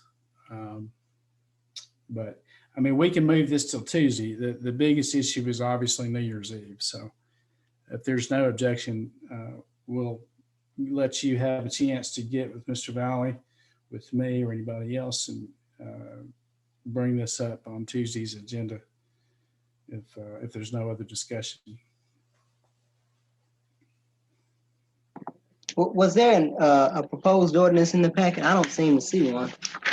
No, so, but I think Mr. Valley would like some direction, and so would I, for that matter, if you want one in the packet for Tuesday, which is a budget meeting, not an actual council meeting. But if we put it in the packet, put it on the agenda, we could do it.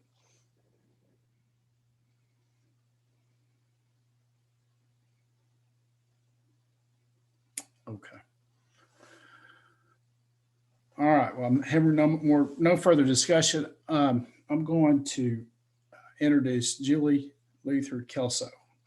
Julie is going to briefly discuss with us a Winrock International USDA funded study, which helped us identify and plan for the pedestrian needs and bicycle needs of the city. Many of you know we've received a lot of money or approval for money for this region for bicycle trails, pedestrian trails, and they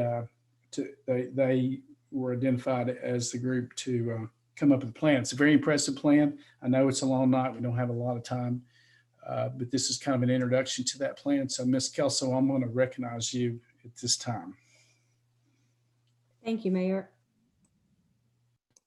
Thank you, Mayor. I appreciate it. I'm going to share my screen. If you all have access to a screen, it would be helpful. I've got a few slides just to kind of walk through the bicycle and pedestrian plan for Helena-West Helena. And first of all, I want to say that the bike ped plan was actually funded by UAMS with a grant from the CDC. And so that grant paid for the plan, and then there are some implementation pieces that will be coming out of it that is funded by the latest grant, which is the Winrock International USDA rural grant that you mentioned. So we've got kind of two separate projects, two different sources of money, two different grants on those. So I just kind of wanted to clarify that a little bit. I am with Craft and Toll in Little Rock, and we're the firm that was chosen to prepare the plan. So if you have questions about the Winrock project, that is not something that I am directly involved in, so I would have to defer those questions to someone else.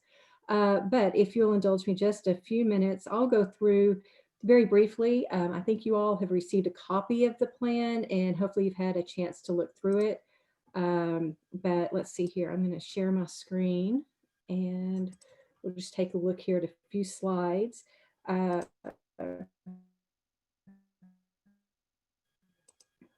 you probably already know some of this information. I hope you do, because there's some really exciting stuff in here. You know, Helena-West Helena is kind of at a crossroads. You're in a position right now where there are a lot of things starting to happen around you that could really greatly benefit you in terms of tourism and economic development in the future. And so the Bike Ped Plan really looks at two main things with some of these opportunities that are out on the horizon. The first one is the opportunity to capitalize on regional bicycle tourism opportunities that are converging in very close proximity to Helena-West Helena. And so it would be a missed opportunity if the town is not ready for those trails to come through. And I'll show those to you here in just a second. And then the second opportunity is to really look at and provide local recreational and transportation opportunities. And I'll tell you why in just a second, but we'll start with the first one. As you all are probably well aware, the Delta Heritage Trail is going to be an 85-mile trail that goes from just west of Helena-West Helena down to Arkansas City. And the northern and the southern sections are complete, but the center section is not complete. And in October of last year, there was an exciting announcement that the Walton Family Foundation offered a $20 million matching grant to construct the remainder of the trail, the center section, over the next 5 years. And there are parts of that trail that are really going to be fantastic. It will cross the Arkansas River and the White River, and there will be some elevated trestle going up through the trees, kind of a tree canopy trail. And I think that this trail, when it's completed, is going to generate a lot of excitement. This slide comes mostly it comes from Arkansas State Parks, but I've added a few things to it so that you can see the red line and the green line here at the bottom. This is the Delta Heritage Trail. And then also here's Helena-West Helena. And then taking off to the north, we have the St. Francis National Forest High Road Trail that's been planned, or it's already signed. And then meeting up with the Mississippi River Levee Trail that goes on into Memphis and crosses the Harahan Bridge. Also, in addition to that, there's a blue dash line on here that shows the proposed U.S. Bicycle Route 80, which would be part of the national U.S. Bicycle Route system. So all of these things are really going to bring some good opportunities to Helena-West Helena in terms of attracting tourism visitors and hopefully some new economic development for the area. And there was a study done as part of the Delta Heritage Trail, and I won't go through all this. Alta, another company, did this feasibility study that started to outline some of the economic benefits. So there are health benefits. So you've got health savings whenever you are increasing opportunities for physical recreation and exercise, some reduction in health costs, some economic benefits, and regional earnings, transportation benefits. And these are all things that aren't just one-time benefits. They're benefits that can happen year over year over year.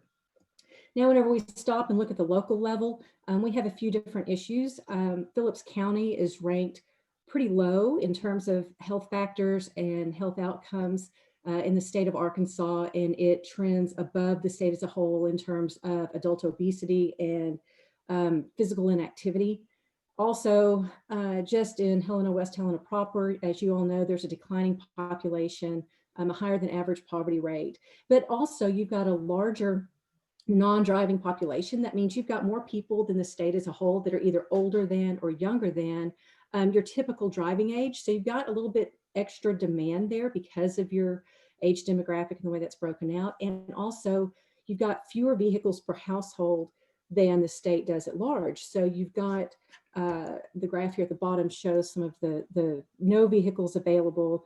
This is compared the large orange bar as compared to the blue bar for the state of Arkansas. So you've got almost 25% of households with no vehicles available. So again, that shows some need there for some alternative transportation opportunities. So as we go through and work on a bicycle and pedestrian master plan, what we're looking at is what types of users do we have and what are the considerations for each user group. And I won't run through all that, but just know that there's a lot that goes into identifying that. We also look at trip generators. So this is a map of Helena-West Helena. This is kind of a heat map that shows where we have parks, schools, downtown areas where we have things that are starting to happen, multiple things happening in a similar location. So that starts to build up more heat for travel demand.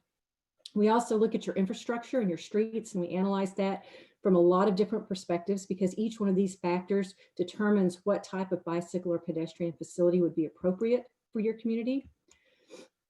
And so then really the approach focuses on positioning you guys for regional connectivity. We don't want to miss out on that. This is a boat that we don't want to have pass us by. At the same time, we want to identify priority local corridors for either sidewalks or bicycle facilities. We want to provide safe facilities along those roads that might have higher traffic volumes if there is a need or a demand. And then how do we provide connections between those trip generators that were shown on the heat map, while providing opportunities for physical activity throughout town. So how can people move around town in a safe manner and also encourage opportunities for physical activity? There are a wide variety of different facility types. Again, each one of these are based on very specific criteria based on your infrastructure and some of the things I mentioned before, and I won't go into all that. The report kind of details all that out. This is a map of your proposed bicycle and pedestrian master plan. And I won't go through the details in specific, but I will show you this from just the regional perspective. The yellow line that just dropped in on the map shows where the Delta Heritage Trail would be proposed to come in from the south and the west side of town. And then the next yellow line will drop in from the top down. So that's the St. Francis National Forest High Road that can get you up to the Mississippi River State Park and on eventually to Mariana, where we converge with USBR 80 and the Mississippi River Levee Trail that heads on over to Memphis. So then the question is, how do we get through Helena-West Helena to really encourage that connectivity? We've got a couple of different options there, and you all have been working with RDOT in terms of getting some of those sections funded. You already have a multi-use path in place, and you have plans to expand that connection. So you're in pretty good shape there, and hopefully it looks like you will be positioned very soon for that regional connectivity. We then look at project prioritization. So what types of facilities, what types of connections really rise to the top. And so here are some of the prioritization criteria and some of the responses that we received on that. And then the very last part of your report shows you 4 different priorities, and each priority is given a good, better, and best scenario for implementation. So what that means is if you try to do the project on your own and you have very little funding for one of the priorities, there's a good way that you can do that. But if you go out and are able to secure additional funding, have some project partners or something along that line, then you might be able to do the better or the best scenario. So what we try to do is give you a range of ways to approach the projects and make those connections. So this first one, this example is for that connection between the Delta Heritage Trail and the Big River Trail or the High Road Trail. So again, just trying to run through this real quickly. And then at the very end, we also have some funding, a section on funding. So it outlines different sources and different grants and different ways to apply for some additional assistance there. So that is all that I've got on this. I'm here to answer questions if you have any additional questions, and I can come back in and do some additional screen sharing if you have something that I have not covered, but I probably have a slide for. So with that, I'll open up for questions. Thank you, Ms. Kelso. Any questions?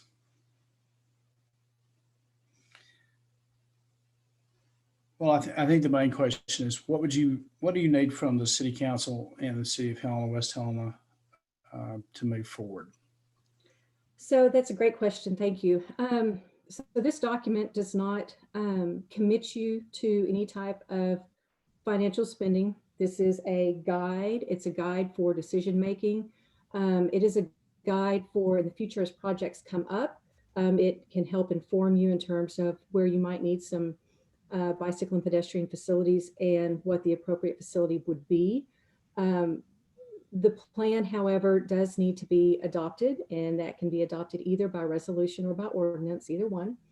And one example of a tool, well, I've got two examples of a tool for, or a good use of a bicycle and pedestrian plan. The first one would be, it's great to have to refer to whenever you do go out for grants and to use on grant applications.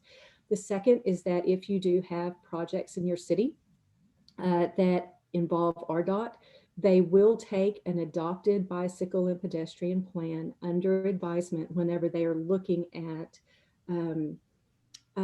reworking or reconstructing a road or other infrastructure in your community. And so it's good to have an adopted plan on file, because if the community comes out and says, well, we want to add this to a roadway or this type of bicycle and pedestrian facility, sometimes RDOT's not wanting to, or they want to look to an adopted plan as opposed to going through a project by project basis on bicycle and pedestrian facilities. So it's helpful to have one. It does not guarantee it, but it is something that is taken under advisement by RDOT. So it's handy to have. So adoption is ultimately what is needed on the plan. And so we need a resolution, which could be verbal and or an ordinance, which would need to be drafted and submitted, put on the agenda. Any questions about any of that? Only thing I would add is we long agenda, so we don't have a lot of time, but we had our first Highway 49 Bridge Study Committee meeting that I asked the Highway Commission to do, and they approved a minute order to agree to conduct the first stage of what would be, one, we hope, a four-lining 49 from Brinkley to Batesville, basically, 55, and then four-lining the bridge, or a new four-lane bridge. And that first meeting was held this week. It was a productive meeting, and this plan was brought up. So I'll just add that real quickly, since you brought up RDOT. I look forward to that. It's a very long road ahead, but so to speak. Anyway, any questions about a resolution, ordinance, or the plan itself?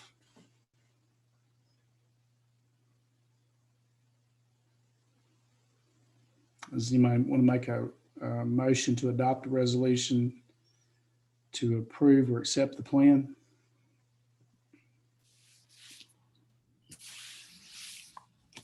So moved. Ms. Davis moves a resolution Second. to adopt the plan. Was that Ms. Crockett? No, that was second. I'm sorry. Who's that again? I'm getting some garbled Don. stuff. After the second. Oh, Mr. Ellie. Okay, I'm sorry. Second the motion. Any other questions or discussion on the motion? Sandy, call the roll. Forward.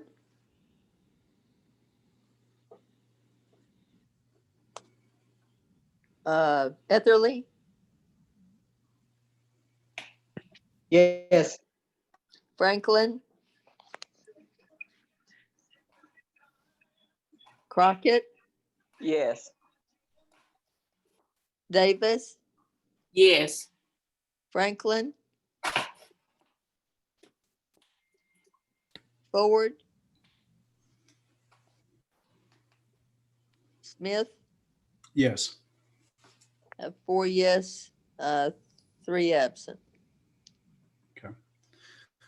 All right. Thank you for Ms. Kelso. We'll get that to you as soon as possible, and hopefully this is just the beginning of a conversation. And you did a great job. Congratulations! It's an impressive plan. I think we sent out the entire plan. Is how many pages?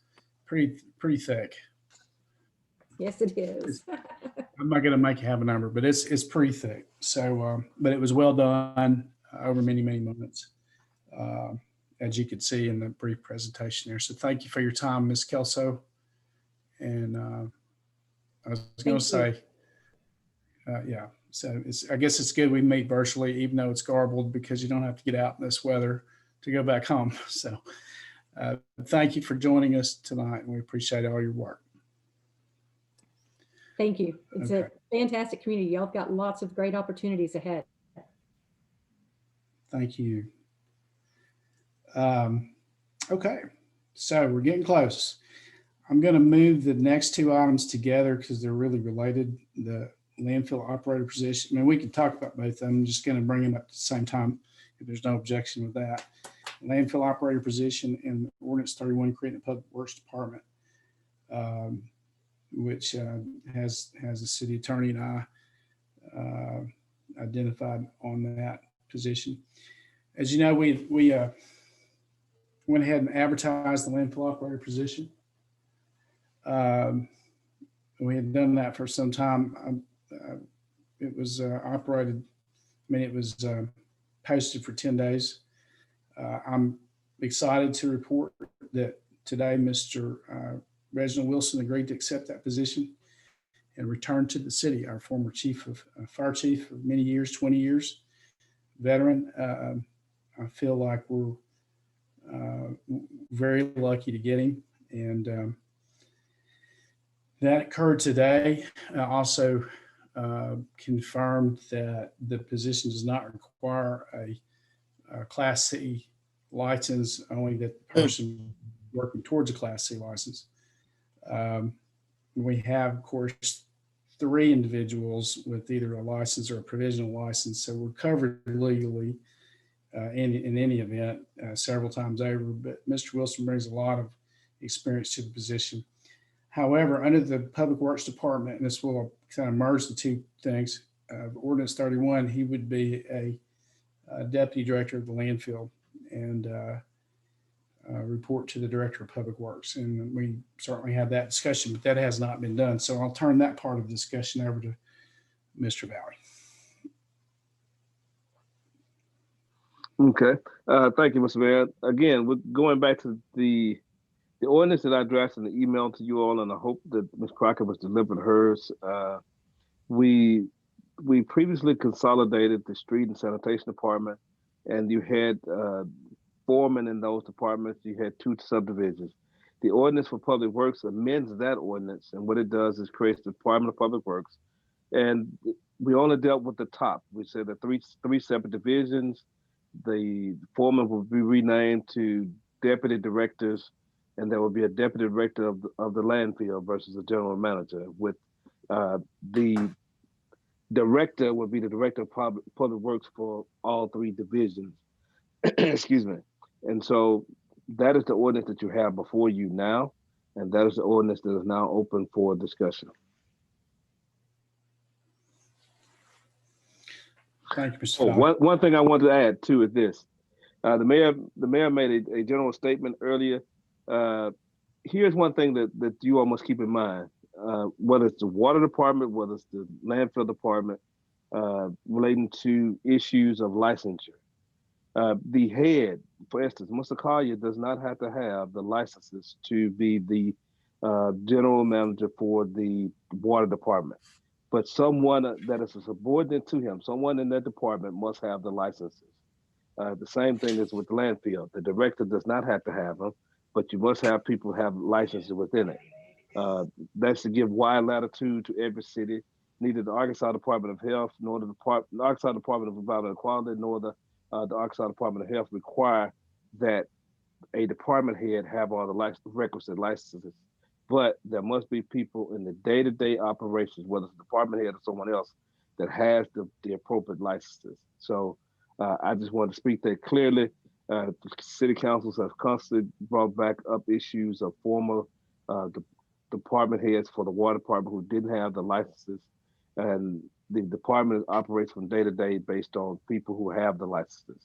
I encourage the city to make sure that people other than department heads and including department heads have all of the necessary licenses. I think the more licenses people have that are licensed, the better. I look forward to continuing working with Ms. Ford on drafting her ordinance that she wants to sponsor relating to everyone have a license and the salaries of being attached to those licenses. With that, I yield.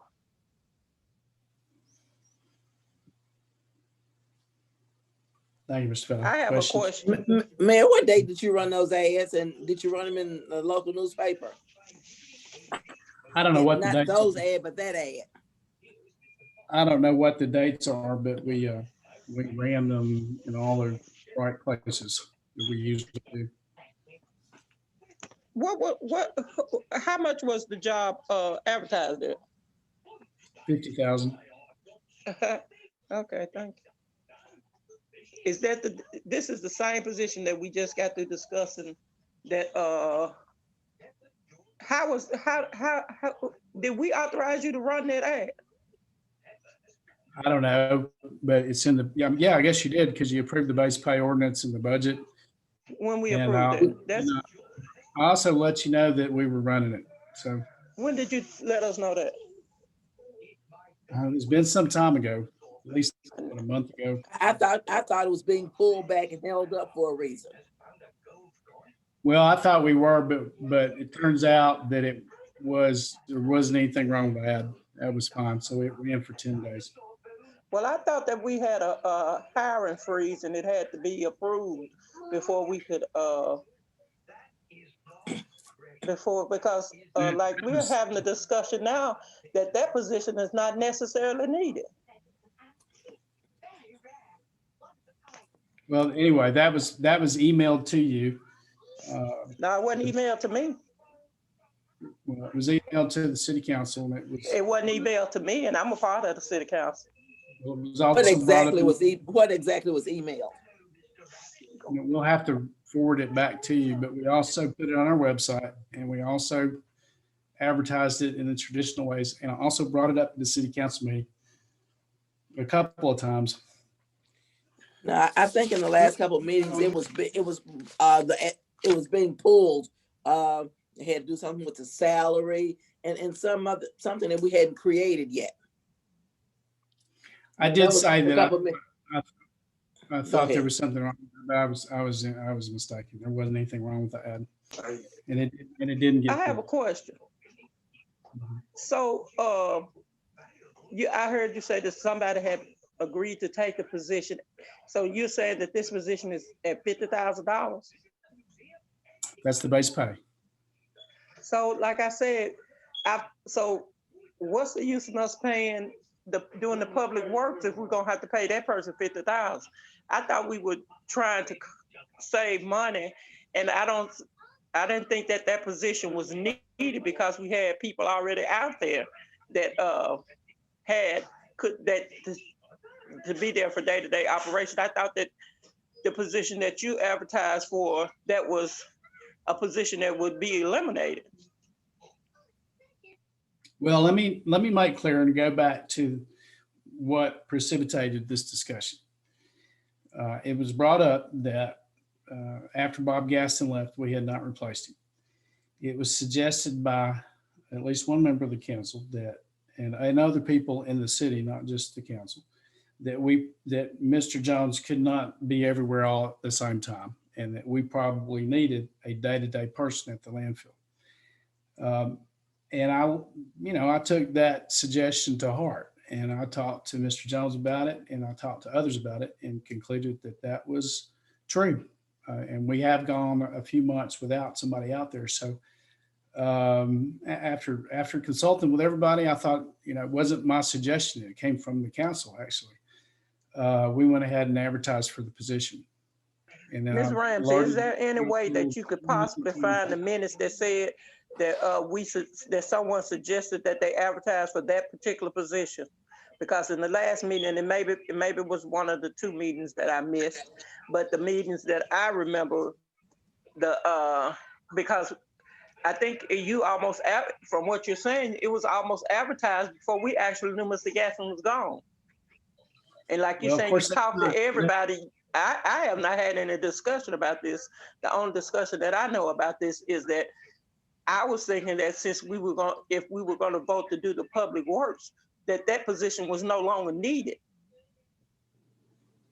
So The- if we, the why do we need that position if we have tonight- somebody out there that already operating the landfill that has a license? And I understand that you're saying that that position does not require the license, but what's the purpose of it if it's not beneficial? Well, first of all, Ms. Davis is who made the suggestion, and it was some time ago now, and I thought it was a good question or a good point. I really did. I mean, I'm not being facetious. It got me to thinking, and I talked to some other people about it, including Mr. Jones, and I went out there myself a few times and concluded that that was a very good observation. And then I brought that up to the council that we were advertising it. We emailed you as far as whether it's needed or not.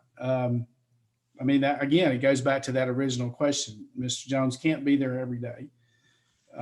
They do need a day-to-day person, and that person needs to have the skills to run it on a day-to-day basis. We have actually operated the landfill in the capacity that it's, you might suggest if we don't need one, we've not had one for, and I've concluded, and Mr. Jones has concluded, we need somebody on a day. And Mr. Wilson is an extremely qualified, and we're very fortunate to have him back for the city. No, wait, mate, let me get this clear. Let me make this clear. I'm not doubting Mr. Wilson's qualifications. My thing is, so will he be, are we gonna pay all of our, can you help Mr. Valley? I forgot what the name they're gonna be called. Deputy directors. Deputy directors. Are we gonna pay all of them $50,000? Well, no, ma'am. We just discussed before. I don't, before we haven't adopted. I don't see if you hired,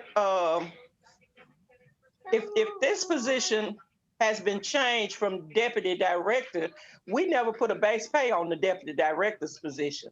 The position that was Mr. Gaskin's position no longer exists. No, ma'am, it still exists. So we're gonna have that position plus a deputy director at the landfill. No, ma'am. No, ma'am. The general manager position will become the deputy director if you pass that ordinance.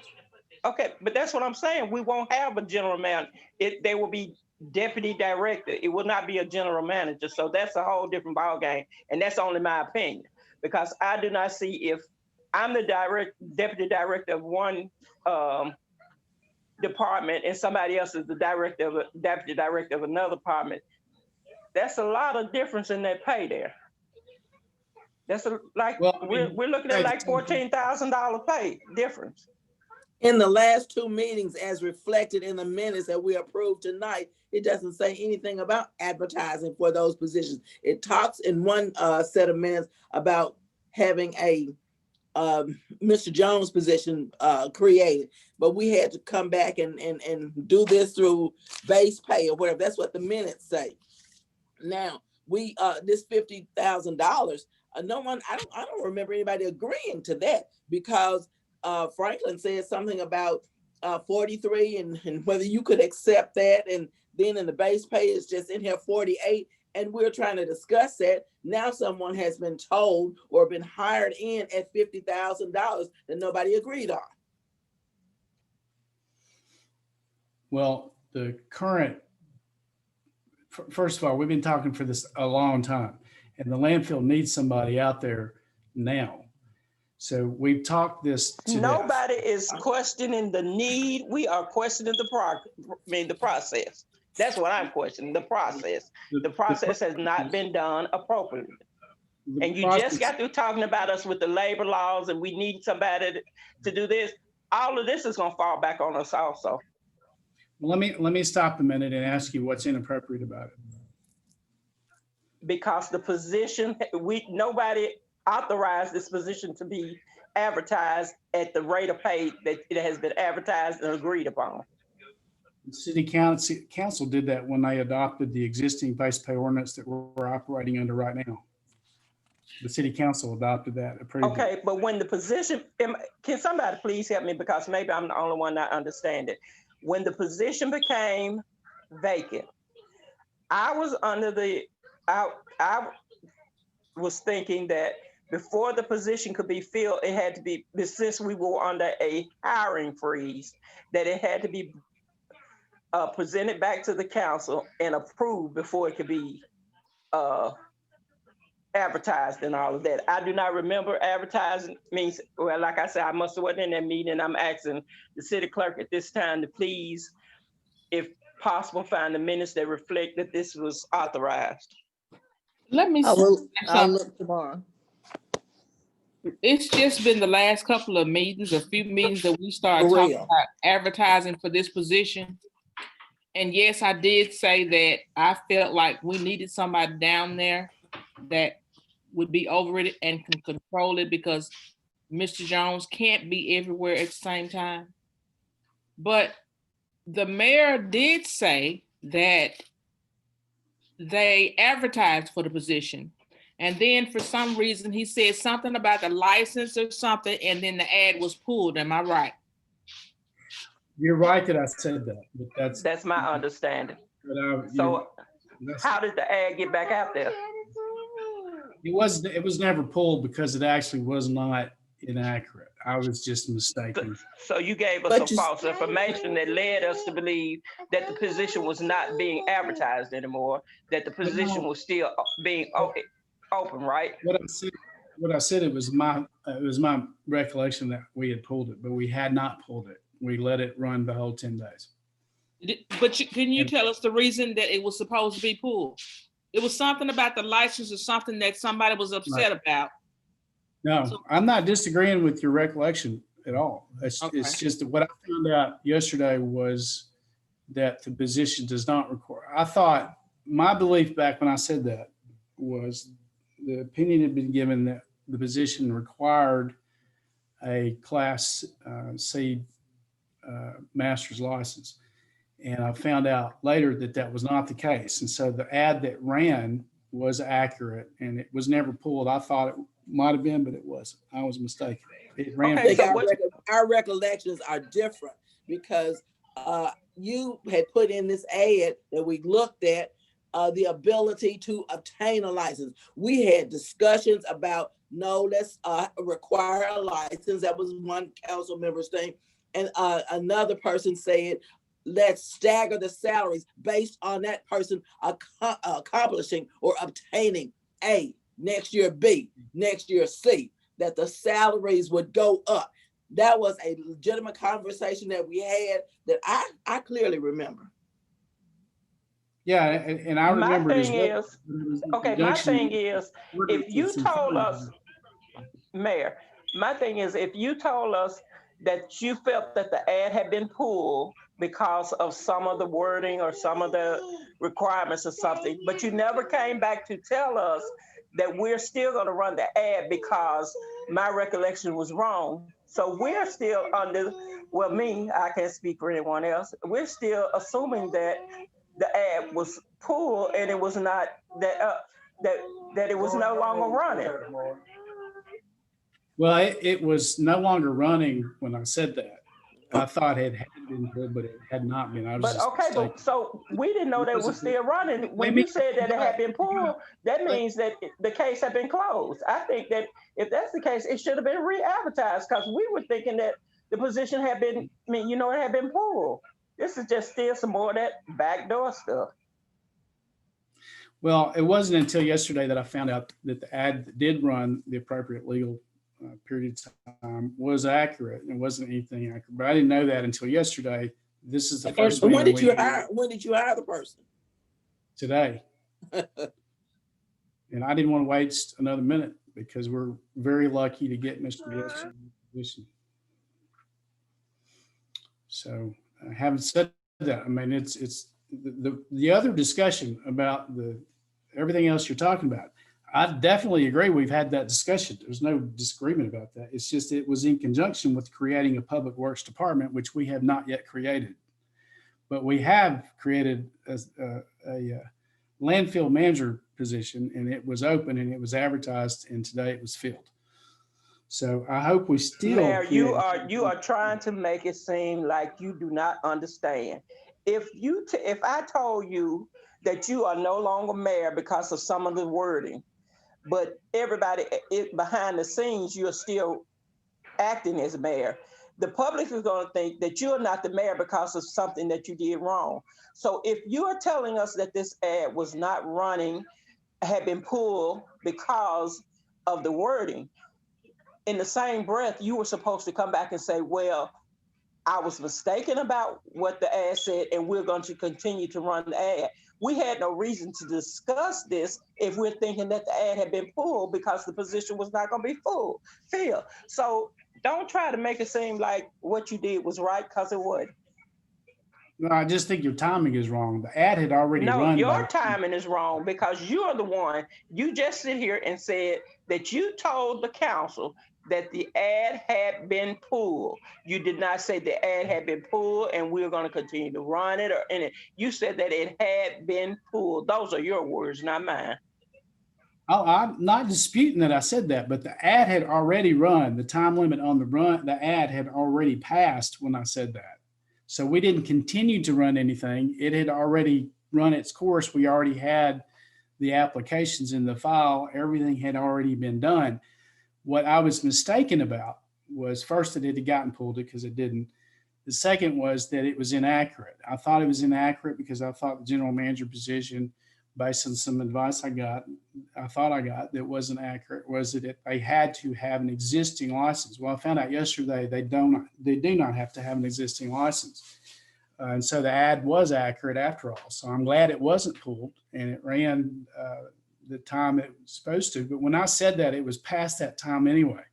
So it was not being advertised at the time. The time had already passed for the 10 days to advertise it. So the only thing that I was incorrect about was that I thought the ad was inaccurate. But the ad was not inaccurate. It was in compliance with state law and our local ordinances. So, Mr. Valley. I mean, the bottom line is we can talk this to death some more, but Reggie Wilson will be running the day-to-day at the landfill. We're very lucky. Not if we pull that position. Okay, thank you. And I'm very proud to have him on board, and I think he's going to do a good job. We had some meetings with Mr. Jones today, and I'm looking forward to getting things underway out there at landfill. So as far as the public works department, we still want to do that. And he would still then become a deputy director, which we talked about today. So, and I don't see that there's any parity in terms of Mayor, can we put this on the agenda? Because I really need to know what your statement was, because I think that your statement actually said that you were pulling the ad, not that you thought somebody. So if you were pulling the ad, it had to be during the time that it was running. So and we probably need some clarity on this. If I was mistaken, Ms. Ramsey, can you get some clarity on that for me? I know you can't do it tonight, but I know it should be in the minutes. Yes, ma'am. I'm more than happy for you to get the recording, not just the minutes of the actual meeting. The ad itself was no longer running. So regardless of what I said, I was mistaken. So why would you? Okay, so you just calling your own self a lie. So because if you said the ad was no longer running, what was the purpose of you telling us that you were going to pull the ad? Because I thought that we had pulled no, it. Okay. If the ad was no longer running, why would you have to pull the ad? I thought that if during the the ad first was 10 no days, longer running, now if the ad was no longer running, why would you have to pull the ad? If you just want to ask belligerent questions, that's one thing. If you want an answer, I'll give it to you. The ad had already run when I made the statement. It turns out that it had not been pulled and that the ad was not inaccurate. I was incorrect. I mean, I'm not perfect. Sometimes I'm what I'm saying is you tell us that you're going to pull the ad.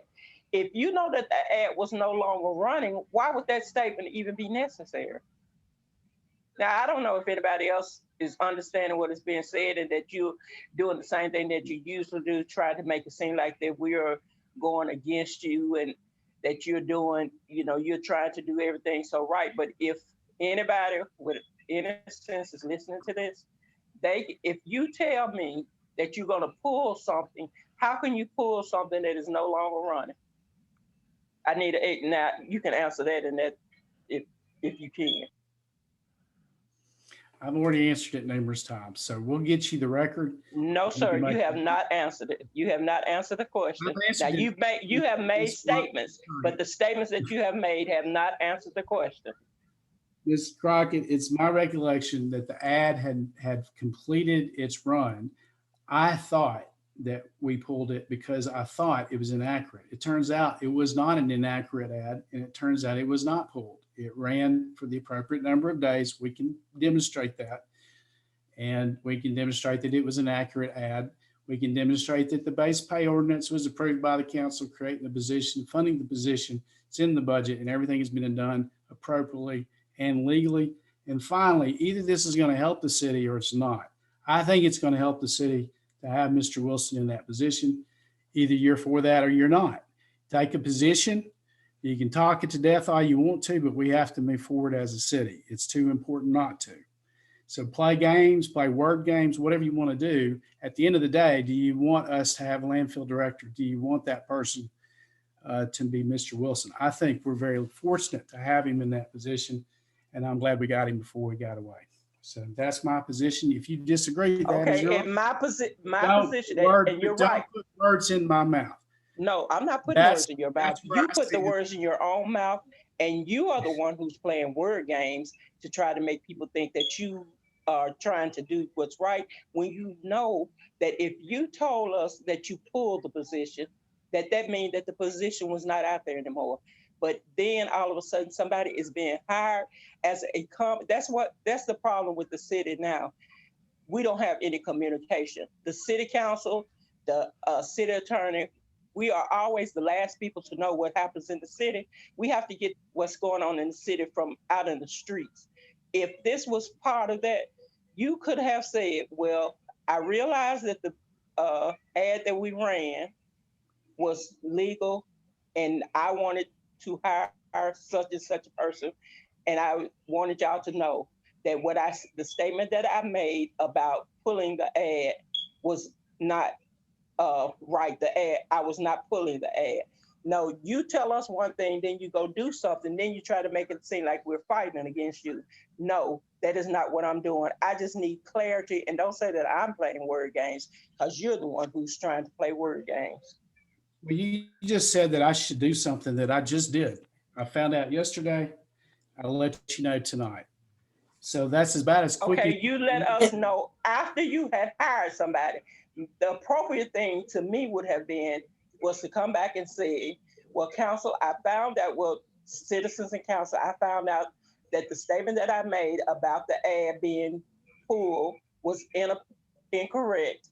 And I have chosen to go on and interview and hire, because when did you interview people? I did. I just said that. I just said it No, a few you minutes said ago. you hired him yesterday. You did No, not say today. me today. You did not say about any interviews or anything. If you just found out it was inappropriate yesterday, when did you interview the other people? Because I know he's not the only person that applied. I don't have to interview all the people. Oh, okay. I knew we were lucky that he applied, and that's who we hired. In order for our city to move, And I'm we're talking about our proud city that moving forward. One thing that we need to move forward is to be clear, to be transparent, and to be fair. If I may, Andre Bell, just- city attorney. Mr. Valley, before you go forward, the thing that's on the table is the creation of a public works department and the landfill operator position. Well, that's what We I'm need to talking get about. We need to get past this, and either we're going to adopt this public works department or not, and then we need to move on. Well, that's what I was saying. The ordinance is drafted to create those divisions, as I said before. It appears, because while y'all were talking, I texted Mr. Turner. Mr. Turner texted me back. And Mr. Turner, what he has informed me is that this position is the position that's already in base pay, that's already funded, that Bob Gaston previously held. And the base pay that's currently adopted and the budget that's currently adopted sets the base pay salary at $50,000. So I'm learning of this as you all are talking. And so it appears that the mayor has hired a person based on the base pay that exists now and the budget that exists now for the landfill. Used to be what is currently in the base pay and budget as the landfill general manager, and I think that's what he's articulating at this point, that he used the existing base pay, what Mr. Turner is saying, and the existing budget. That's what Mr. Turner is saying when I was going back and forth via text message with him. And so that's what it seems like the hiring is based on. You currently have, as he discussed, the landfill manager position and the base pay, not the base pay, the public works division. And it appears, if Mr. Turner is correct, which I have no reason to doubt him, that the salary that he was hired at is the base pay of $50,000, and the mayor was actually all to adopt the public works. At this point, the general manager's salary, if he's hired based on the former base pay, which would be the deputy director under this, would be $50,000. Because the mayor is saying he's operating on what is currently exists. You haven't changed anything. I hadn't gotten to all the other questions that you just had, Ms. Crockett. But what he was saying is that as I'm processing this, what he was saying is that the base pay already existed, the budget already existed. And was the base of his hire. I gave you opinion. I didn't talk to the mayor about his legal opinion or anything as to whether the person had to have these licenses. I previously gave opinions in the past that they did not. I said earlier tonight that they did not. He did not discuss those with me yesterday. But I've always told him and Mr. Collier and Mr. Gaston that the department head does not have to have those licenses. That is not Andre Valley. That is the Arkansas Department of Environmental Quality and Arkansas Department of Health. We just have to have the people on the ground who have the licenses. And as I previously informed you all, Scarlett has a provisional license that is attached to the paperwork that's sent to the state by Philip Fields relating to a license. She's not the department head. She's the one at the office. But that being said, as I processed it, that's what the mayor had said. I'm taking that's what the mayor is saying, is that I've hired him based on existing base pay and based on the existing budget. And so these two documents on your table now for further discussion. But at this point, historically, what you have is you're merging departments, and it doesn't seem like you're merging for finance at this point, because you pay, I don't know what Mr. Gaston's salary was, but you're spending $50,000 based on base pay already. Right. So on the Public Works Department itself, any other questions or comments?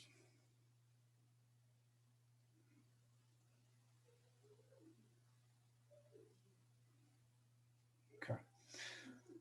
All right. Hearing no questions or comments about the Public Works Department, we will move on to the last item on the agenda, pandemic payments for the City Council. And there are only, I think, two questions I have here. And I think somebody mentioned transparency. So in the interest of transparency. Yes, I would like to have this table. Could I move to have this table? It was in mid-sentence. I would move to have this table. Ms. Crockett, I'll second that. Okay, there's a motion on the floor by Ms. Crockett to table the discussion about pandemic payments for the City Council.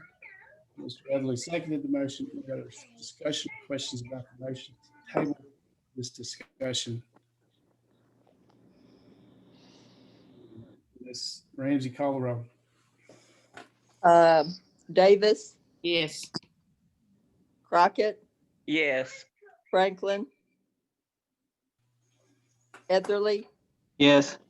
Ford, Yes. Franklin. 4 yes, 2 absent. Okay, motion passes, so that item is tabled. There are no items on the agenda, then I would do an apology to Mr. Etherly. I feel like, and if I hadn't been late on this meeting, I would have tried to bring it up at the beginning. We were supposed to talk about the crime committee tonight. Mr. Etherly, is it okay with you if we put that on the agenda for Tuesday? That's fine. It was just, I knew there was something. It was a long agenda, a lot of things we were trying to get in. And we just none of us caught it.